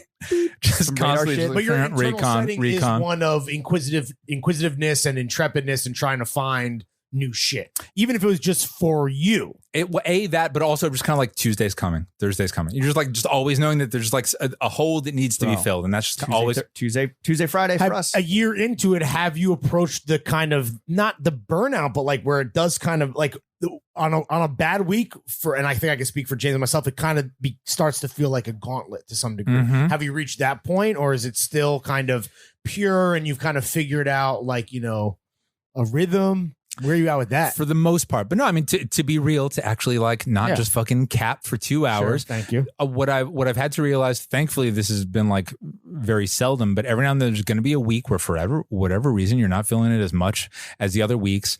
And you might even, I mean, you guys have talked about like seeing like the Patreon numbers dip a little, being like it could be 3 people. You go from blessed to stressed in like 1 second. And again, and that's your own, I mean, we share this psychology. You were talking about literally 2 people unsubscribe and you're like, fuck, this shit is coming down. But whatever can get in your head. The House of Cards. One thing that I'm learning is, like, broadly speaking, I mean, this is the thing. This is the dream, to be able to do your own fucking thing and have it make money. Right. And not only not get, like, you remind yourself of that while telling yourself some weeks are going to feel less fun than others. Some are going to feel more like sucks. Anything that gets professionalized, anything just becomes work. I mean, work by definition is not always fun. Job is a job, man. And so like, I've just been kind of like having conversations with them. We're just kind of like, just need to know that some weeks are going to feel more fun than others. On the bright side, we're able to at least vary it. If every fucking thing, I don't think readers would like if every newsletter was buy this. Sure. That would feel bad for us. So being able to switch it out to interviews, talking with people about shit that has nothing to do with buying anything, writing essays, that kind of keeps it fun and just, keeps it, helps with that burnout. But absolutely that burnout, that like, you know, the candle at both ends element of this is totally real. That's unavoidable. I mean, that's kind of going back to like what we're saying. If you're going to do this and if it connects, you got to keep doing it. Yeah. You got to take the macro view, right? Like the micro is like, oh my God, 2 people left or 1 person left a shitty comment or whatever. But going macro, you got to be like, all right, like how's the first year been? Right. Yeah, Are things ticking up? Are things trending in the right direction? Am I happy? Am I fulfilled? Let's not forget that. Relative to my friends with fake email jobs, are we all good? Our children coming up to me at pizza places and telling me that they respect my work. Bro, if you're gonna come up to us at our favorite pizza place, Leo, or Lindustry, which I got to take you to, and next time you're here, I got to take you to. Buy us a fucking glass of wine or a slice or something. The fake IDs weren't hitting for those kids. We gave those kids. We were like, oh, have you tried the potato pie? It's like off menu. Like, no, like we don't want to like order off menu. It's the first time we were like, all right, here's a fucking. We're giving away slices, dude. Gave a potato slice. Feel like the fucking Pope, dude. Little slice of recon. Yeah, exactly. Here's a little slice of recon for the long trip home. Try this, little boy. It's unbeatable. If you see us out in public, we are feeding little boys. It happens. What are the ultimate goals with Blackbird Spyplane? Or have you guys not even kind of had that conversation? It's been a year. So have you thought like time to get serious, Jonah? To quote the homie Mao Zedong, 5-year plan. Salute. I've never been a 5-year plan kind of guy. But you know what I think about? It's a quote that you guys have talked about on the podcast, but that Scott Sternberg quote in the sweatpants. Irina Alexander, by the way, fantastic profile writer. Shout out. That was T magazine. It was the Times magazine. Yeah, she's cool. I don't know her personally, but I really like her writing. But anyway, that piece where Scott Sternberg said essentially that with where he kind of fucked up, and where so many people fuck up, but where he said he kind of fucked up with Band of Outsiders was kind of wanting this endless scaling, endless growth, and letting in like, investors who wanted 10x and blah, blah, blah, blah, blah. The sharks. And realizing, no, actually just having something that just kind of sustains itself and is fun can be an end in itself. A $25 million brand. Right. $30 million brand. Yeah, which is a lot of money, but it's not these VCs that are like, we need, but that's quarterly reports, quarterly gains, quarterly earnings. But that's like the moving the goalposts, like we kind of talked about earlier. It's like, just find your sweet spot and don't be ashamed. And this is like a problem with culture, right? And like fucking rise and grind culture, and you got your Gary V-ass motherfuckers. Hey, I want you to think of your family and imagine shooting them in the face. Yeah, exactly. Nice newsletter. Now imagine your entire family was dead. But like this idea of like just being content with like doing the damn thing at a level that like you're happy with, where outside pressure isn't influencing you in maybe at a scale that we're talking about, but just spreading yourself too thin or bastardizing, what is beautiful or beautiful to you and maybe some other people, if you're lucky, just for the sake of like, I need to be bigger. It's an American capitalistic. Have you hit that sweet spot with bullshit with BBSP? I mean, what I think was encouraging is like, or is that sweet spot? Is there potentially an even sweeter spot? No, I think it's already sweet. I think it gets sweeter. Yeah. But what's dope is right now, and who knows? I mean, it's fucking like crazy times in publishing. Who knows? I don't have a crystal ball. But like right now, what's very clarifying is all we need to do is focus on where does the money come from? It's from people who pay and get behind the paywall, join the classified recon tier, etc. And so it makes it very clear, like, as long as that is right, then any other opportunities that come, I don't need to be like thirsty and hop on anything. And really like having a kind of like built-in unsavory spawn con like some other guys I might know. Well, I mean, some spawn con might make sense. Certainly, like, having a kind of like built-in like no thirst mechanism helps a lot. And I think only helps because no thirst mechanism. We're so accustomed as consumers of media and whatever the fuck we consume these days to just like encountering thirst just routinely. People being like for instance, the way we do giveaways is if you're classified subscriber, you throw a name in a hat. That's it. And when I'm on Instagram, it's like, hey, we're doing a giveaway, tag 3 of your friends, make sure that they follow, blah, blah, blah. You're asking people to do all this shit, and it's just thirsty, and people are used to that. But in the absence of that, I think people are just kind of like, oh, this is a real voice, this is a real guy with his partner doing this newsletter. So anyway, all to say, we don't have like crazy fantasies of scaling. There's like ideas that come into our head where like, maybe if X, Y, and Z lined up in exactly the right way, that could be a cool opportunity. Like we made a t-shirt in limited numbers, which by the way, Jimmy got the first one. First try. Although I did buy the first one, even though my tag said 71 out of 100. They didn't go out in any order, but they were hand numbered. Mine must have gone out in some order because it took 5 weeks to get to me. Jesus. Fuck, the Postmaster General, Trump's boy, fuck that guy. Yeah. I'm glad that it did finally get to you. But like that was like, we did a limited edition because we're not in the t-shirt business. Are there year 2 developments that we can talk about though? Like, is there to quote the homie Mao Zedong, a great leap forward on the, near horizon? No, I mean, we just want to keep doing a fucking cool newsletter. Like, I feel like the newsletter can still, as many people as it's found, it can still find a lot more in terms of readers. There are interesting people out there to talk to. Like, I'm like absolutely just still like, I'm not trying to like get into all these like ancillary, so income streams and all that. There's not a podcast element. Like, it's going to stay pure in the terms of what BBSP was when it launched. It's the same. I mean, like obviously, TikTok. Is there a TikTok? Yeah, right. The word I need to hire you James. Like, Yes. like be my like TikTok. Don't fucking reinforce his negative behavior. My mom did DM a TikTok off that when I repurposed an IG reel, DM'd it to my brother's girlfriend and was like, "This is creepy." Your mom did? She was talking big shit behind your back? Yeah. Damn. I mean, look, you like the ultimate appeal of this newsletter is not merely okay, we can just like satisfy readers, but also like it just like opens up interesting possibilities. But I mean that in the truest sense of just kind of like if a cool opportunity comes along, we want to be open to it. But and if an enormous fucking bag is dangled over our head, it's very hard to say no to an enormous fucking bag. That hasn't happened. But you're not trying to build like a media empire, right? It's this idea of like we're talking about where you're like, this is what we're good at, and this is what we want to be, and that's that. And no one should be ashamed of that. And it makes it very clarifying. So, for instance, like Celine hit us up. And Really? like a while ago, a very nice French woman from Celine, and they're like, "Hey, we've heard about the newsletter. Can we set up a call to talk with you about possibilities?" And I'm like, "Oh, that's interesting. Let me holler." Aaron was kind of like, "Phoebe Philo's not there anymore. Like, you can take this call. I'm you good." want Eddie in the sletter? She was, she was. You just go hiking with the entire hype house. Exactly. Yeah, right. All to say, I just wanted to say that we are team accent aigu, right, which Hetty got rid of, and we're team Phoebe. No shots at Hetty. I was into Franz Ferdinand with the slim Dior suits like everyone else in 2000. What was that for? Well, now we got our outro music, little "Take Me Out," dude. Oh my goodness! So You made your own bed. they like hit us up, and I got on a Zoom with these very nice ladies, and they were like, it was like before they were putting out the what was it called, night poem, teen night poem, yes. whatever the recent show was, and they essentially like very kindly were like, we have this video. I don't know if you take paid.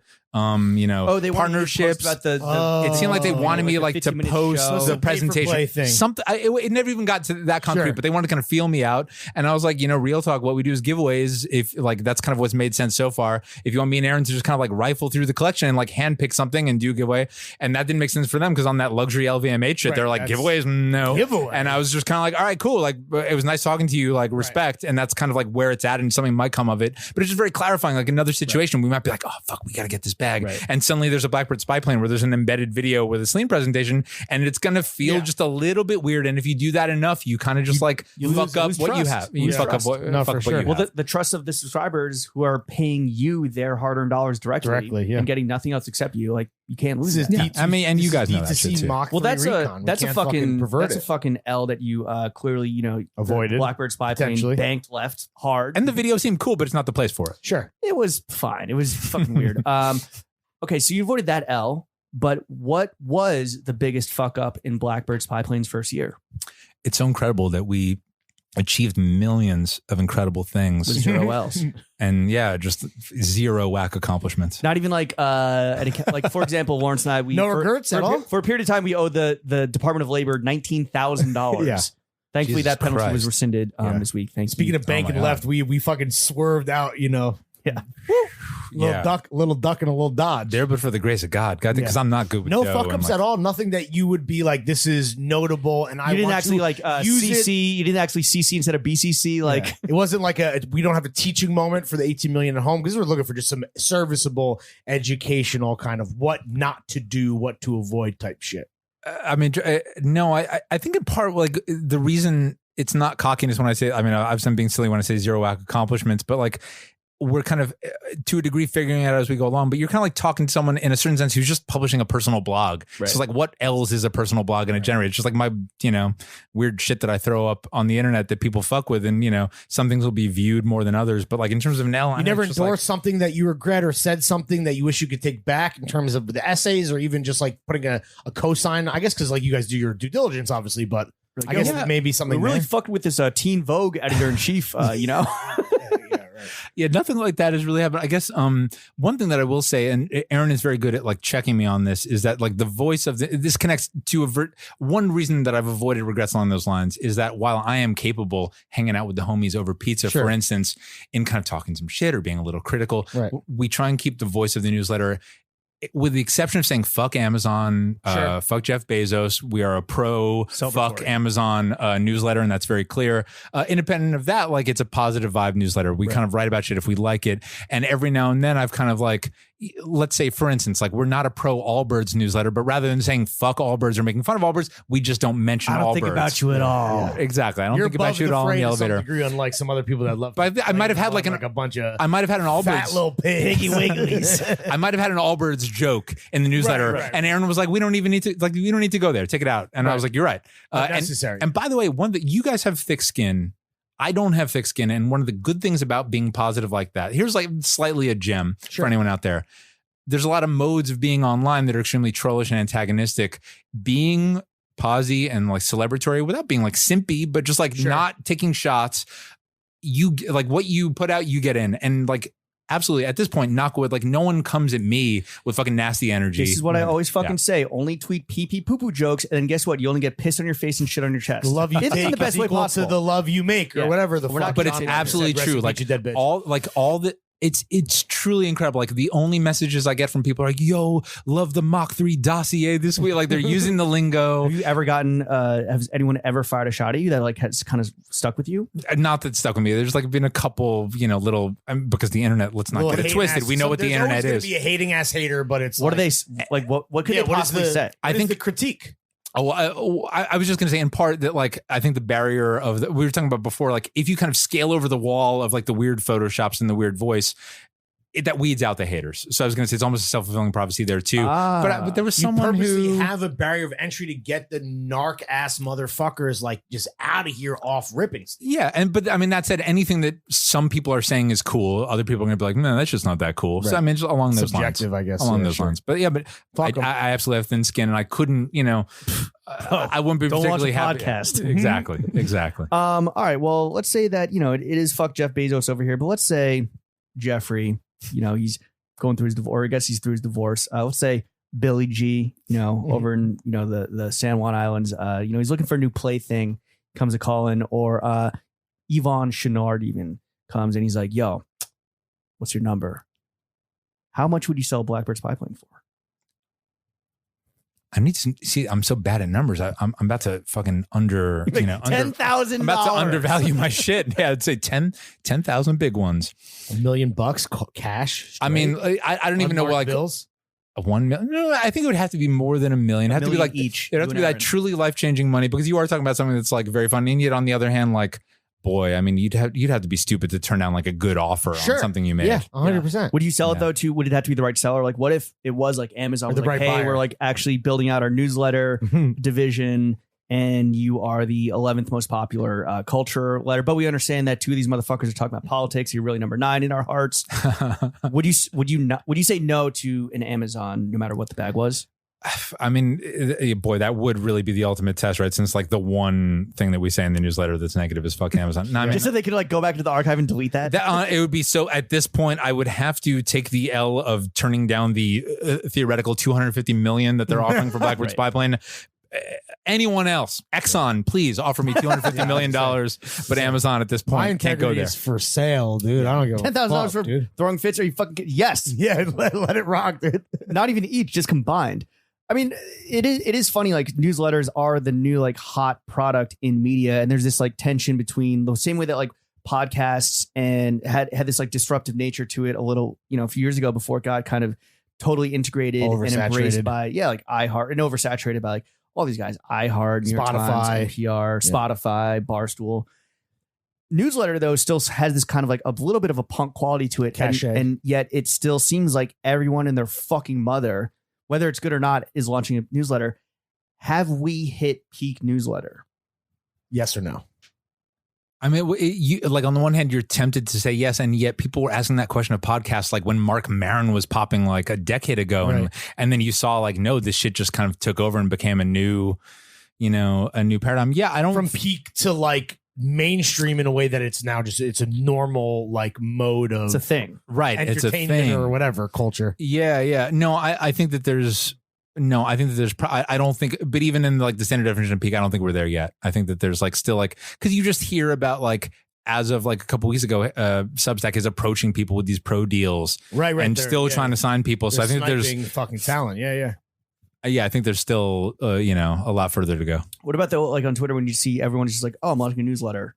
It's like sweetie, honey, like Yeah, are you like that? Are you stoked because you're like, okay, this is like playing into what we did, what we're an early adopter of, or is it like, yo, it's getting a little crowded? This is the thing, is that like my elbow room.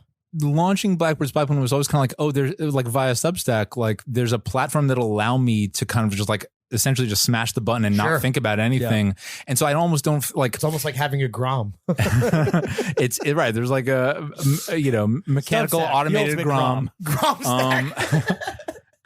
A better way to Grom, bitch. Yeah, right. No, I mean, I almost don't even think about it. Obviously, it is part of the newsletter trend in that it's coincided with this rise in newsletters. And yet for me, it's less just kind of like, oh, hey guys, my new newsletter, I'm going to be taking a look at, subject XYZ. It almost just feels like it's its own thing that happens to be on this platform. Yeah. So I don't like, now granted, the time will come because just like, as you said, like a lot of people who are good at writing and who are smart, fuck with the newsletter and see it. And no doubt one of them will be inspired to do something. That hasn't quite happened yet. We're in a way where I've been like, oh shit, like I'm feeling a little, hot under my collar about this, or a little pressed about it. I heard of my perfectly frayed Banana Republic vintage collar, because it looks great now that you took the overshirt off. It still like is possible. And part of this is probably actually not living in New York, living in the Bay, just being at a remove from from the snake pit. I can truly just like go out for my hikes and hit send on my newsletter and almost like pay attention to very little of the bullshit. You're outside the bubble. I feel a little bit. That's an asset then. Oh, absolutely. Absolutely. I'm glad that I'm not in my 20s. Of course, I'm 31, fresh out of my 20s. Sure. Only a couple years older than the 27-year-old people interviewing me. Yeah, sure. But no, I mean, having done this long enough to just like have perspective and just be truly like living in the Bay just allows me, like, New York is full of beautiful souls, and it's also, there's some snake energy in publishing, etc. And it just like, thankfully, it just allows me to just not feel unduly, caught up in competitive pocket watching. And you might not take credit for turning newsletters or being like a driving force behind like newsletters being like a covetable thing. You also aren't taking credit, which I think you are wrong not to take credit. Or you do deserve the credit, I think, for pushing Gorp into a place where it might not have gone had you not stepped into the fucking into the spotlight here. But now we have Gucci, North Face, we have fucking Dime Square Denizen stomp around in like Merrell's and shit. Like, have we hit peak Gorp in a way where it is transcended beyond its actual true function and its true nature? Bastardization, pun not intended. Where it's become more of a trend that has been co-opted by like fucking posers. The form versus function, the balance of the force has been lost. And that's not to disqualify the actual Gorp enthusiast, but has it kind of tipped over into this like weird territory of trendiness, of fucking Loewe doing Gorp collections, North Face, Celine hitting you up, like, and obviously they didn't know what the fuck was going on. But have we hit peak Gorp? Well, I mean, I'd say a couple things. One is obviously I'm not out here like spending a week in the backcountry. Like, the form element of it is interesting to me along with the function. I'm doing 10-mile hikes in the East Bay, but sometimes it's 2-mile hikes and sometimes it's just a walk to coffee. About that balance, not of course. Like, I'm into the form. That's why I love End Wander. It's former Issey Miyake designers. Like, I'm not out here on some just like pure nuts and bolts, shit. So already like my interest in outdoor gear includes aesthetics. And so I think the answer to your question, James, is yes, but in the cyclical way. Because if you look at like New York Times coverage of North Face in the 90s, it's the exact same thing. Well-heeled denizens of the Upper West Side are wearing North Face parkas on their way to Gristedes. It's kind of that duality has always kind of, or has long been in this. The moment this shit kind of blew up in the 90s, and so in a cyclical sense, I think that like school gangsters, there's always going to be prep school gangsters. But I mean, but like right now, obviously, it does feel like, I mean, it's also, there's such a thing as like thinking that something is played out and then it has so much more to go. Like, we would think about tie-dye, like how long has tie-dye been popping? And you could have been within your rights to be like, man, tie-dye is pretty played out like 40 years ago. And little did you know. So I feel like it's always hard to kind of call it on a trend. Certainly with some of the kind of collaborations that you're talking about, it does feel like maybe there's a little bit more being made than, the trend can sustain. Do you think though we're at the point where the people that aren't necessarily using it, that are using it purely for form or purely for being on trend, where they're going to start swinging away from it? And again, not to disparage like the actual Gorp enthusiasts or even the people that are consuming it just for aesthetics, But do you think we've hit it's hit critical mass, and now it's going to kind of shrink back again or contract again to where it's really only dudes, whether it is a 2-mile hike or a 10-mile hike or a week in the backcountry? What's really like, that's a really interesting question as it relates to the pandemic, right? Because one of the questions is, did gorp rise up because of a fetishization of the outdoors when people, you know, were penned in, couldn't be in, you know, they're penned in their cribs and couldn't be in whatever their daily life was, couldn't be in restaurants, etc. It's a really interesting question, like how much of the kind of like gorp moment had to do with people seeing nature anew. And I guess actually the real question is how much of that will last? Like as indoor, you know, activities reopen, how many motherfuckers are going to still be hitting up the trails? Right. That's an interesting question. Have you speculated on that? Like that alternate timeline where like, what is gorp like in a non-pandemic? Like, have you thought about that, or you're just happy to be at the center? Well, like one of the, like a beautiful thing in the Bay Area that we saw was that like on weekends when you could not be spending money at a restaurant or at a shop, this has its own kind of grim element because we're talking about a bunch of cars fucking descending on like beautiful pristine nature, but like, where's the parking in this fucking mountain? The parking lots were like bussing at all the East Bay, you know, regional parks. But on the one hand, you kind of said like, whoa, you could now see an alternate utopian envisioning of society where people on the weekend aren't just kind of like, oh, what am I going to buy now? What shopping am I going to do? Exactly. But they're saying I'm be out in fucking trees and like learning about birds, and like that was absolutely happening. So it would be great if some of that stuck just for people. I mean, a part of the question of people of trends for people's souls, like keep looking at those birds. They have more to teach you. They have more to teach you. They got more time to talk about. When's the last time though you engage in some unethical consumption? Because you are the Emirati of ethical consumption, but unethically speaking. Yeah. Are we talking about when I ate a fistful of shrooms? Is that illegal? No. I mean, like, were you like, yo, I need this one product and I can't find it and I need it in 2 days. I'm gonna fuck it. I'm gonna get some Amazon Prime. Yeah. Oh yeah. And by the way, like I don't even like. I feel like I'm gonna fly across the country and you know burn all this carbon dioxide. Yeah, probably when I flew out here in the Delta Big footprint boys in the Delta One lay flat flatbed. Yeah, that's probably. But I mean, I don't put too much stock in individual consumer choices one way or the other. Like those are ultimately symbolic, and they can lead to kind of like, you know, whether I mean.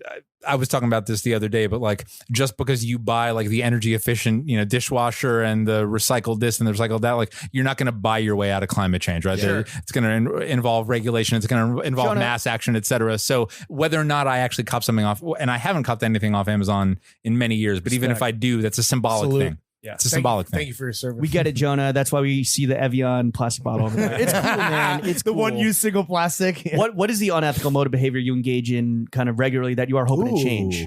Short-term, long-term. Yeah. Even if it is, you know, individual actions are, you know, minuscule in the face of just like larger political collective action. Yeah. What is the one thing that you really are hoping to alter in the life of Jonah Weiner? I would, again, there's a personal kind of symbolic change that bears ultimately like no bearing on, you know, on the world. But like, I wish that I could go full vegan, like straight up. Really? Because obviously Blackbird Spyplane, I'm a vegetarian, pescatarian, right? So I still eat fish sometimes. And I mean, truly on some like almost like leading with emotions, like Blackbird Spyplane is a pro cutie, a pro beasts of the world newsletter. And yet we'll still like write about leather shoes. And that's fine. We're not doctrinaire about it. But personally, like just again, on some purely symbolic individual choice shit, I wish that I could forego cheese. I hate anything that comes from factory farming. I hate just like real talk, like the kind of just like industrialized cruelty of industrial agriculture is horrible for the planet. But it's just like, it is capitalism at its most heartless because it just like reduces living creatures to just like, you know, just basically like fuel and like, you know, just objects of suffering in just like horrible ways. It's why like Republicans in Iowa like banned like animal rights groups from just filming inside. Just because if people see that footage, it just like breaks your heart. And just like knowing that any dollars that I generate go towards like that suffering really sucks. So again, that's just like that's not going to like end factory farming if I'm vegan. Sure. So that would just be like a very qualified answer to your question. Counterpoint, shrimp. Yo, but do you remember seafood towers? But do you remember a couple of years ago there was a New York Magazine article about like just making you feel bad about all the food you eat? Do you remember this was like a couple of years ago? And they were essentially like, okay, what has like you know, adverse effects on the climate? What involves slave labor? What involves like cartel violence? And it was like, okay, if an avocado, if it's from Mexico, that's like funded by cartels. And shrimp, like it just like checked all four. It was like horrible for the environment, involves slave labor and human trafficking. Hey, that's why it tastes so good, man. Most seafood does involve slave labor. Shout out Ian Urbina, Outlaws of the Ocean. What is if it's not shrimp then, because we know that you haven't caught shrimp in years, what is the last John that you copied? We had to bring it back for the also real quick though, before we even get into that, have you been put on flow teams you get a by lot of any free of the shit? brands that you like put on, or now that you have publicist attention? No, and we tend to turn stuff down when we're offered things because on the one I'd hand, rather pivot it to the giveaway. Exactly. That's how the giveaway started, was people offering us shit and being like, actually, like what we got a kick out of putting people on. Your shit is beautiful, but I do not need it. Like I have way more shit than I could ever actually like wear. Like we were saying, I wear this shirt. Than me, dog. And the homie Sam Jane like very kindly sent me one of those Arc'teryx jackets that he like customized. And I was lucky. And I was lucky for you. Must and I be was nice. very happy to get that. But like and that's something special. And like we'd written about Sam in the newsletter, and so it was like cool to get something that his hand touched. But for the most part, we just like kindly decline. And if it makes sense, we try and do a giveaway around it. Last John, next John, full price. We're bringing it back just for you. Take all the time you need. I did some celebratory purchases recently. Not in New York, right? No, I haven't copped anything out here. What are you celebrating? I think in my head, like the newspaper, my newsletter, the newsletter hitting a year. I think that I was like, I can get myself 17.9 million subscriber. I was like, I think I get some. It's probably the Salomon and Wander sneakers are probably the most recent thing. That's Last John. I think it's either that or the extremely stupid Visvim backpack. Wow. Okay. You can see over there. Is this on its maiden voyage? Yes. Is that a rack? Is that 2 racks? What is that? It's shy of a rack. Yeah. Just shy. Yeah. God. What's special It about matches the shoes. It matches the shoes. I'm this on is an like earth their tone iconic. kind of thing. What is it called? This is their iconic backpack shape. Ballistic. It's got the 20 liter. Is it the suede bottom? Beautiful. Like honestly, like the platonic ideal of a backpack. So and that was my thing. It's not everything Visvim does is gorpy, but that it's sort of gorpy. I was like, I can actually take this on hikes, even though I'll probably be like extremely precious about it because it did cost shy of a rack. This is the bullseye, the sweet spot of form and function is a Visvim backpack. And I don't know if they've made that. I don't know if they've made that beige like color before. I'm just saying like I've seen it in black and red. It's a standby, right? So I was stoked to see it come out in beige because I'm on my tan shit. My earth tone shit. Beige boys. Dusty. Next, John? Dusty denizens. What do I have my eye on? Yeah. What's in your sights? Damn, we haven't asked this question in a long time. Throwing fit shorts. Yeah, pod shorts. I do like those new colors. Coming soon. Go with the Merlot, the black, or the Kelly podcast green. near you. As a winesman, I would think the Merlot. Yeah, I do like the Merlot. Kelly green, burgundy, and black. They could go with my Bordeaux 7, Jordan 7. Yeah, that's right. That I talked about last year. Man, what would be next? Man, hopefully nothing. I don't know. My mind's a blank. You say that, but like that can't. Would you say that it's probably going to be Viz? No, I need to stop with the Viz is a problem. Like it's infected my brain the way it infects people's brain. They have such a fascinating model where they like get it in your head that it's almost like, because the markups are ludicrous. They're literally, truly insane. Obviously, the craftsmanship's great, and they're devising their own like fabrics. But that's true of Orslo too, right? And Orslo is like reasonably expensive. It's not like ludicrously expensive. The Visvim meme with Hiroki was always like, the same product next year, raised price, right? Just like And in part, like the part of my brain, and I think dudes have this like part of their brain, like it's susceptible to this. But like that flannel shirt came with a little hand numbered tag that said that there were only 42 of them on the planet. Okay, and I was like, oh shit. Like I'm like fucking dumbass who Jackie like Robinson used to collect comic books as a kid, and it was like it's the same part of the brain, lizard right? brain shit. Yeah. And somehow they have found this amazing shit where it's somehow people treat it as though they're copying art, even though it does not appreciate and value the same way. Is it weird to you that this exact same mentality is what every NFT sports memorabilia cornball is also using to justify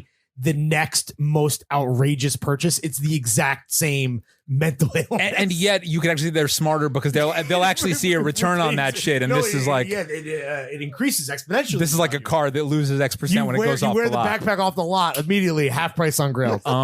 Sometimes I like with Visvim though, it's less stupid than that in the sense, I mean, it's still dumb, but it involves some hunts of like Japanese proxies and trying to find like resellers and shit like that, which again, you're foraging, you feel like you're working for it, you earned it. I mean, I know that that's bullshit, and yet But that's the greatest John's enthusiast lie, or really any kind of like someone who has the specialized interest that involves tracking things down and buying them. It's like the hunt. It's about the hunt. The hunt. It's all about the hunt. It's like, okay, bro, you're just Googling. Yeah. I've been Or looking it's at just a lie you tell yourself. I don't know if this will be the next John, but I have been looking at like kind of like Evan Kenori pants and thinking that could be I don't have a model in mind. He's got to be a local homie. He's a San Francisco guy. I haven't met him yet. We'd need to talk to him, and his star has like only risen over the last year. He would be a great feature for BPSB. I think he would.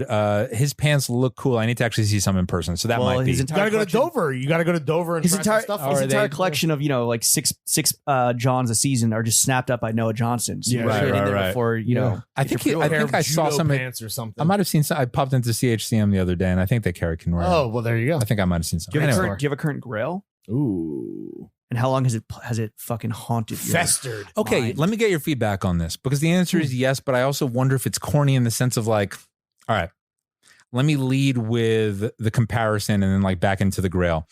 There's a certain dude who like actually who's older than us, who loved the Ramones and wanted a dead stock Ramones shirt, even though at this point that should become a fucking Urban Outfitters just cliche. Hot Topic. In a similar way, I was born in Brooklyn, grew up in Staten Island, loved Wu-Tang deeply, and I would love an actual like Wu-Tang Forever t-shirt, and yet I wonder, is that shit to from a degree 90, from 96, 97, like get a dead stock polygram tag. It probably doesn't come smaller than like XXL, but like try and find one of those. And yet I wonder, like, if you rock that, do you look like you're effectively on your Urban Outfitters Ramones t-shirt shit? I would say yes, except for the Galaxy Brains that might like recognize the cut or like the cut and the fade. And because like the Wu-Tang logo has been licensed to fucking Bolivia, right? Of course.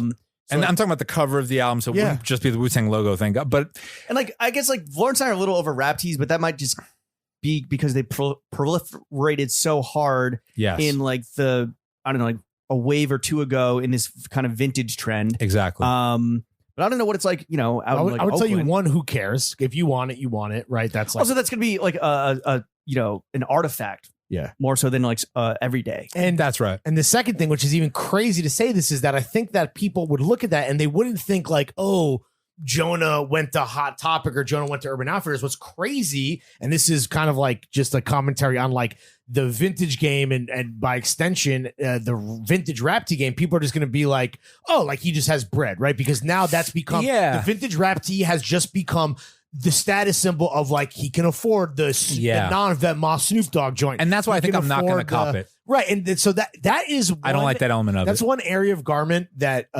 has been rinsed to a point that it is a bummer as like hip hop fans, as guys that like were there in that era, and like you want the perfect vintage DMX joint. Yes, like exactly, more than ever. But it is a like bummer a cradle to the grave, Jet Li. It's like what a guy would wear, like an LA guy would wear that to brunch with the stupid fucking pirate hat, with the Amiri boots, but yet he has on for whatever reason the actual right tee, and that sucks. Yes. So I would say that might be past the point. No, it's true, and it's not like but I really love Wu-Tang, but it's like so did everyone. So but you're not flaunting that. What you're flaunting is a price tag. Exactly. Yeah, it's tough. It's like a box logo, and that's why, right? That's kind of what it's and the become. price tag is why a lot of people are flaunting, like the LA guys. So I don't think that's the grail. You know that I paid $1,000. I went to round 2 and I blew a fucking bag, and even if I can name 5 rap songs, it doesn't matter. It's been purchased and flaunted for the wrong reason. Right. It's been overridden with a bunch of other shit. You're the Martin Shkreli that bought that. Yeah, exactly. No, I mean Wu-Tang just like like one of the greatest groups of all time, and yet you just can't rock the merch. What's your favorite song off Wu-Tang Forever? And is Gravel Pit on Wu-Tang Forever? No, it's not.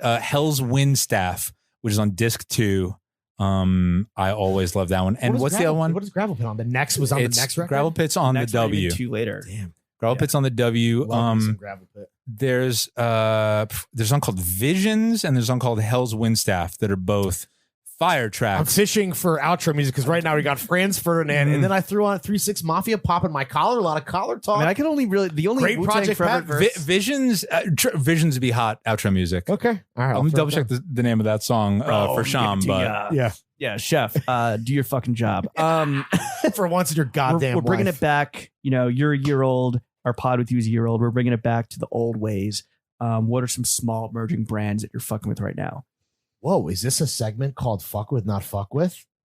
working title. Wow, there he is. It's like riding a bike, baby. Yeah, except for I reverse. thought I've of- never said that before. I thought of a title for you guys. Hold up, but it was at 2 a.m, so it might You thought be of a trash. title for your own show? No, for the working title. You know, like to actually get past the working okay. title. You got a fever dream. It was very close, but it was fuck with this and fuck this.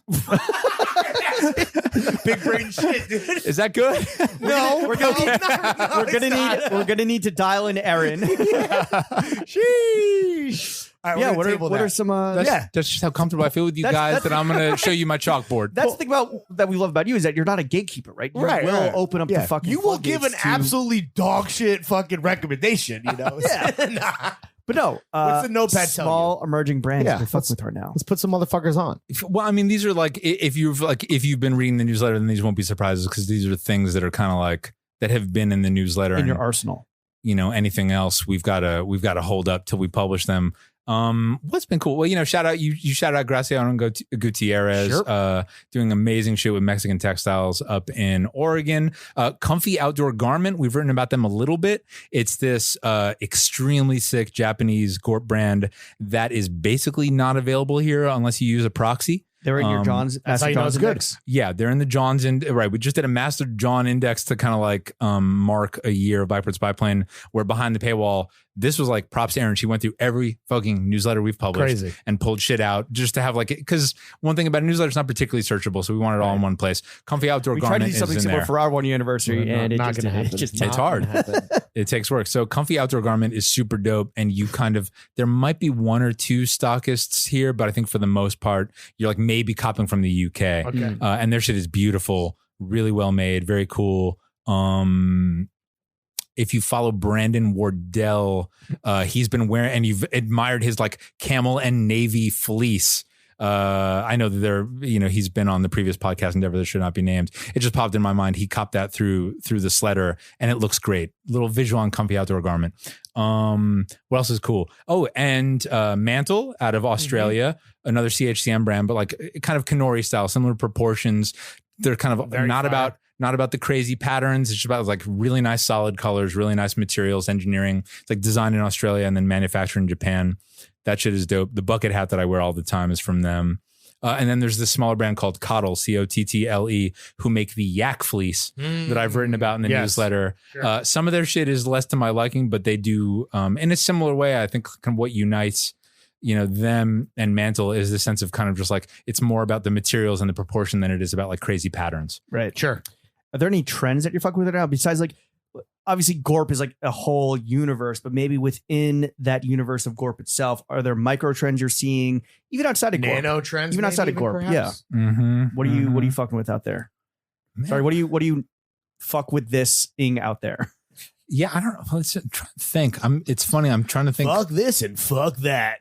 No, it was fuck with this and fuck this. Yeah. Okay. All right. I fuck with this. Fuck this. Okay. Got it. I I'm feel having like sex with this. Yeah, what do you fuck with this-ing trend-wise? what am I seeing that's cool? Well, this is not an answer exactly to the question about like a micro gorp trend, but I this is a slight diversion, but it's something I did want to talk about. I still feel the need to throw a cuff at the bottom of my pants. Really? And you see it right there. And it's something, I think this is something that anyone can relate to, where you're still on your Mach 3 and you see Mach 4 Sure. letting the hems fly. Right. Case in point, Yeah. my beautiful podcast host letting the hems roll. Like I fuck with the trend of letting it, all hang out, letting the carpet roll out. And yet for some reason I have this hang up. It's just this interesting moment when you still have a catch, when you're still back on, just like I can't wrap my head around just letting it, just like it doesn't feel right. I don't feel right. And then you'll look at photos of yourself. Is that like a height based thing for you because of like you're buying whatever inseam, and then it's like, well, like you can't, because for me it's like I would always prefer to have the pants just be perfect, right? Versus like having to cuff it or one whatever. man's definition of perfection, though. Yeah, sure. For whatever, but it's interesting because even like going back years ago when like I copped like the first nice suit I ever copped to go to a wedding, I wanted it to have a cuff. Something about all my suits have cuffs though. I should have said that. Like like the suits that we just got made, both those have fucking fatty 2-inch cuffs. Interesting. By design. Yeah.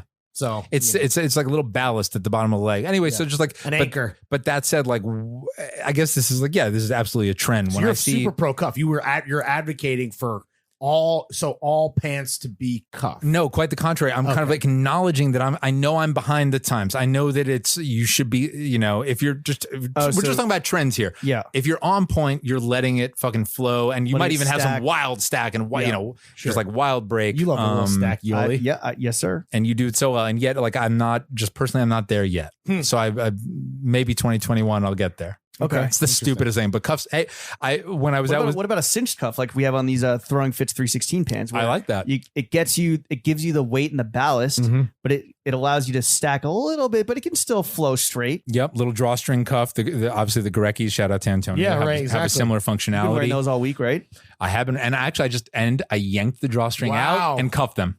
Wow. That's an emphatic statement. You were like, I'm going to draw a line in the sand. I'm going to own. I don't even want the option. I'm going to own. Well, you don't want to flip it and let the drawstrings like dangle even as a little ornamental device. You're like, fuck it. That's not how I'm engaging with them at the present moment, but it's a nice thing. We can always change our minds. Reinserting a drawstring, very difficult. Literally impossible. I know. We have to like weave in like a safety pin or something. Never been a more you got to get MacGyver style. Jaws related task than trying to thread a drawstring back into the cuff of Goreckis. But this is fatigues or whatever. I think the reason that my mind went here is because when I wrote this essay about how pants should fit, we'd spent some time talking about the FAP, the FAP, the footwear ankle pant interface, which was very fun because it's a vexing zone of any fit. And when I was out with Sam Hine the other night, it came up where he said the first thing I look at on anyone's fit is the way the pants, the ankle, and the shoes. That's where his eyes go. Not the shirt. You'd think like, the real estate is up here. His eyes go. I always footwear, of course. The bottom half is always the toughest. Yeah. Pants. It's always the toughest. That's where we separate the fucking men from the boys. The wheat from the chaff. And but specifically, is obviously the footwear. I think the shoes speak volumes. But he like took it to another level. It was like, no, it's not just the shoes. It's how they interact with the ankle and how they interact. Right. Integration of the whole total package. You might have, and that's why that's the complex calculus. Look like shit because none of them ever wear the right pants. You might have the fucking air. You might be wearing Air Mags to the bar, but how do your fucking shit stack? I'm just picturing you ripping out the fucking the Gorecki fucking drawstring like a dad starting a lawnmower. Just like straight up. It was real. I was like on the 7 train going out to see my aunt and uncle in Queens, and I was like, you know what? Fuck it. You did. That was like. You were in transit. I had been walking around. They'd been sloshing a certain way, and I said, "You know what? Let me try this." You fucking throw them up on a telephone wire? No.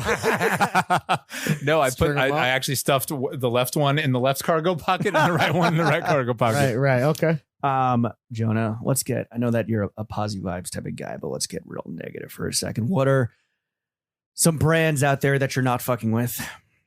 Or trends too. We can kind of encapsulate. Yeah, let's lump them all together. Let's do one negative question. Anything that you particularly want to rail against? Put on blast right now. The stage is yours. Aaron's gone to bed hours ago. Your Posy Vibes editor. So yeah, what are you not? Aaron is away. The boys will. Sorry, what are you fuck thising? When it comes to I trusted you guys, and I was vulnerable in front of you. Yo, listen, we forgot you had the thin skin. Shared my 2 a.m. epiphany. I'll keep my dreams to myself next time. There's no brand. There's no point in me like shitting on a brand, whatever. Something's whack. Obvious stuff. Motherfuckers know it's whack. You don't need to shout out Philip Plein to tear him down. I'm gonna something more difficult, which is I'm not, because it's not that I'm not fucking with what I'm about to say, but there's a fatigue around this that I think must be reckoned with. Graphic tees right now. Sure. It's a complicated. No racist friends. No, I mean I own so many and I keep buying them, and the allure, the love-hate relationship. You released one. I released one indeed too. Like the love-hate relationship with the graphic tee right now is like it's in part maybe this is just a function of writing a newsletter where we cover it so much, but I'm just kind of like the fatigue that I feel around just tees that say some fucking shit on them is real. And yet it's like it's probably because it's such a beautiful universal kind of John. It's a canvas where you can put whatever you want on it, and yet I'm looking at solids a lot more. There's so many graphic tees are just so overdone that it is really difficult to like parse through the shit. Especially now too, that bootlegs have become a cottage industry in and of itself. Yeah, it's absolutely part of it. And that's why like when we put out like the dark mode capsules, it took a long fucking time to get those graphics right, because we're like, we're not. We wanted to look original. We wanted to have like original design, or there has to be some sort of like sentimental value to it, whether it's like a band tee, right, of like a artist you actually like and actually fuck with, or something that you connect with in some like way that only you do. Yes, but yes, graphic tees. I don't know. There's a deluge, and it's really hard to find There like has been for a even long time. original graphics out there. Everything seems to be a fucking just lazy.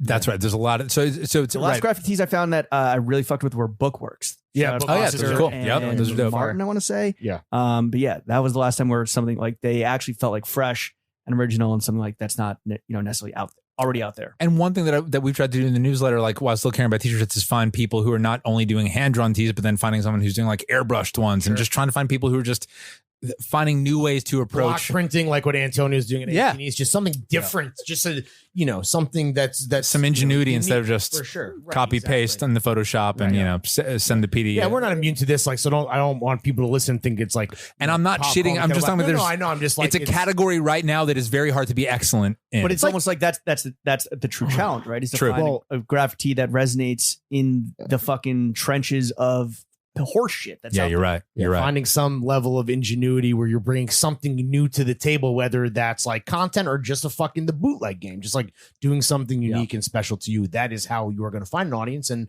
by extension, hopefully, fingers crossed, get fucking paid, dude. There you go. Which is all that matters. Jonah, we want to employ the Crystal Ball Mach 3 Blackbird Spyplane vision one last time in our final question. So we are on the cusp of the horniest summer on record. Mhm. I want you to peer into that crystal ball. Tell us what you see. I was thinking about this today, and this is going to be this. I'm not making a statement here. These are conversations. We're in the lab. All right. I'm pouring chemicals into different beakers. Chopping it up. One of them might explode. Perhaps a title that I was proud of for a segment Perhaps you've been running. a replacement for a working title. But I was wondering today along the question of the 5-inch inseam and the shorts. I was saying I think. All right, so there's a picture of Seth Rogen dressed up as the dude who found Pam and Tommy's sex tape or whatever. Yes, and he's wearing yes. some big jean shorts on some like Danny McBride Eastbound and Down like With Fit the First mu- Way with the shit mullet. with the mullet. And I was like, is there kind of the non-costumey big short return possible? And I was trying to think my way through that. And I think that I went to Blue and Green and saw these like Orslo jean shorts. And I was like, these are actually kind of dope. And they might strike the balance between some goofy, Seth Rogen playing a character. Anyway, I'm just thinking about that. We're going to do a shorts roundup. When you were looking at them, were you like, these are jorts? They're like exquisitely Japanesed up in a way that they have like Japanese jorts.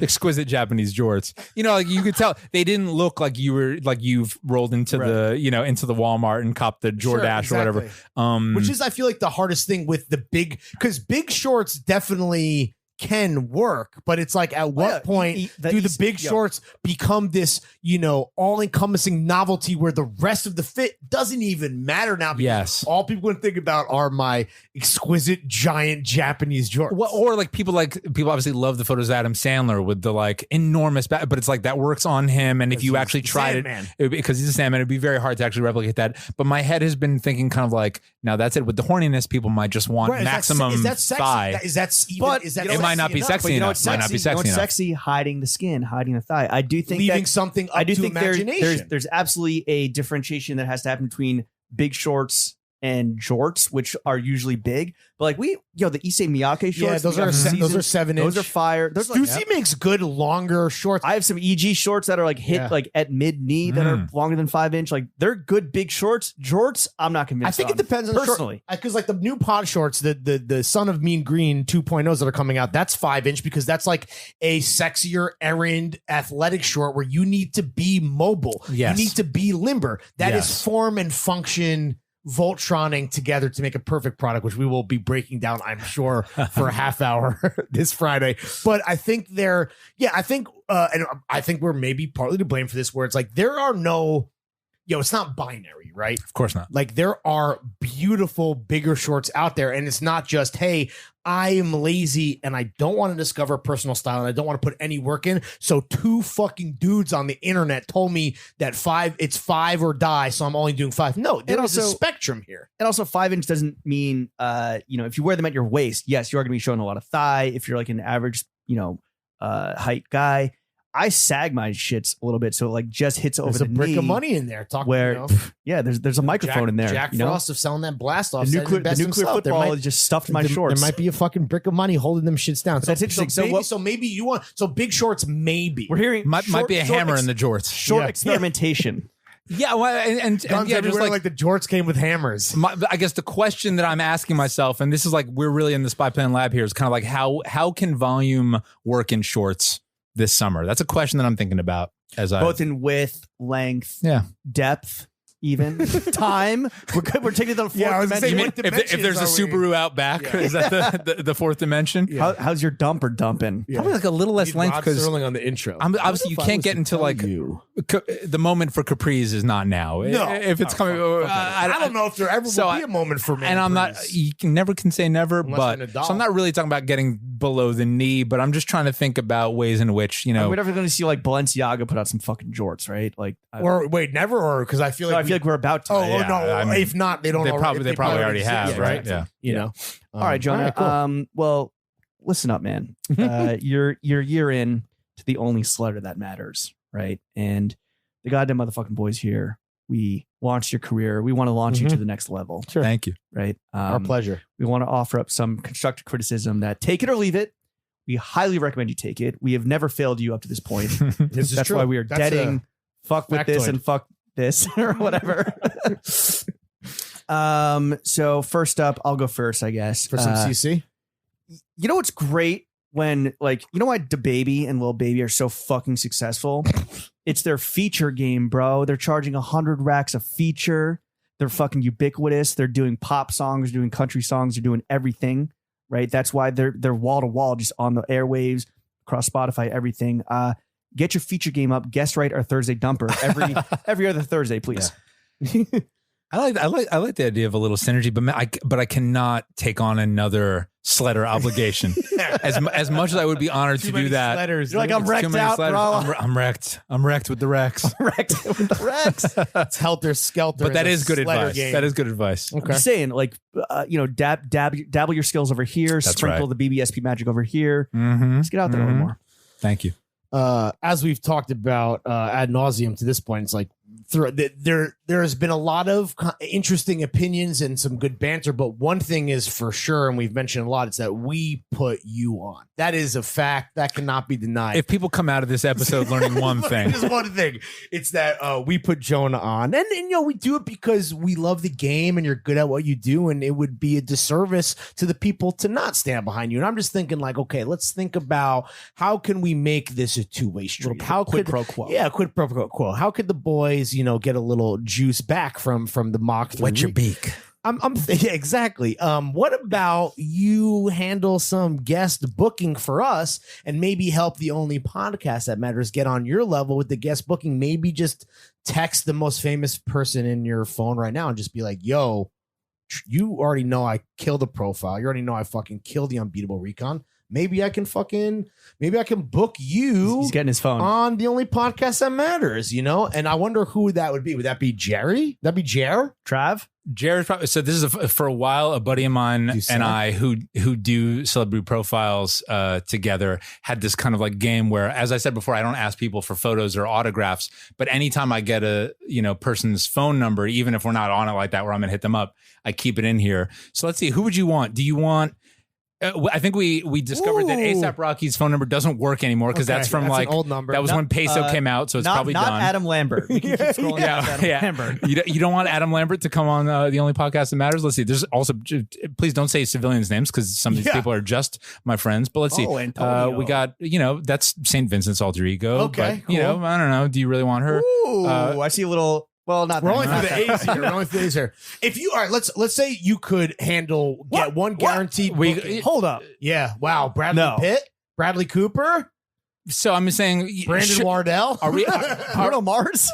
Yeah. So Barry White. My bees are pretty. Obama? My bees are pretty strong. Bruno Mars. Did you say Bruno Mars? What's your strongest letter? Would you say? I mean, the Brad Pitt, Bradley Cooper, Bruno Mars section here does seem pretty solid. And to be clear, I did text Bradley Cooper after I saw Silver Linings Playbook and told him that I thought it was cool. Good job, bro. Slightly she more. was a big ass slapper by G. But most of these people, should we get Catherine Keener on the pod? Wow. Yes. All right. Well, so can we get Bushwick Taxi? Okay. This man is flexing hard. Here's my question for you: if you could have one silver bullet and you could get anyone as a fan of the show, as fucking big gang, who would you want to see that you have access to that you think would do really well with us? I'm actually really curious. If you could book somebody, who would that be? I feel like, I think like Lord would have a blast. And, yeah. And she fucked. Do you know that she fucked with? Of course, dude. Of course. We've talked about this. I think I've talked about her unfollowing me on Twitter. I think it was after you tweeted, they call her Kate Bush because of her big hairy pussy. No, that was just a draft that was read. Oh, I thought of a good one today. Just a little deleted tweet. Elliot Page's barber should go to jail for hate crimes. I thought of that one. I don't know if you saw that haircut. Guys, I found it. Brutal. Louis C.K. He's oh gonna come back. God, yes, dude. We'll talk about subs. Yeah, we'll talk about. I got a lot of good blanks for teas. I got a lot of good plants in my apartment that he can jerk off into. Or is that Harvey? That's Harvey Weinstein. My fault. No, he's just more of a phone guy, so we can do it over Zoom, and he can beat off the whole time if he wants. I think Lord Twitter, and I've talked about that, and I would love to. Bring it up to her face. Yeah, I wouldn't put too much. I wouldn't get down about that. Who knows? These unfollows, just they happen. Your finger slips. Right. The Seth Rogen thing. We are going to harass you off mic. We need some. I think you have a better plug than me on him. But Jake Wolf, where are you? All right, Jonah, thank you. Jonah. 1 year later for coming once again on the only. We cracked 2 hours. I told you it was going to happen. Stay tuned for the afters. Yo, what do you want to plug? Come on, go off, dude. Where can the kids follow you? Deal. Oh, yeah, everybody, if you don't already subscribe, go to blackbirdspyplane.com.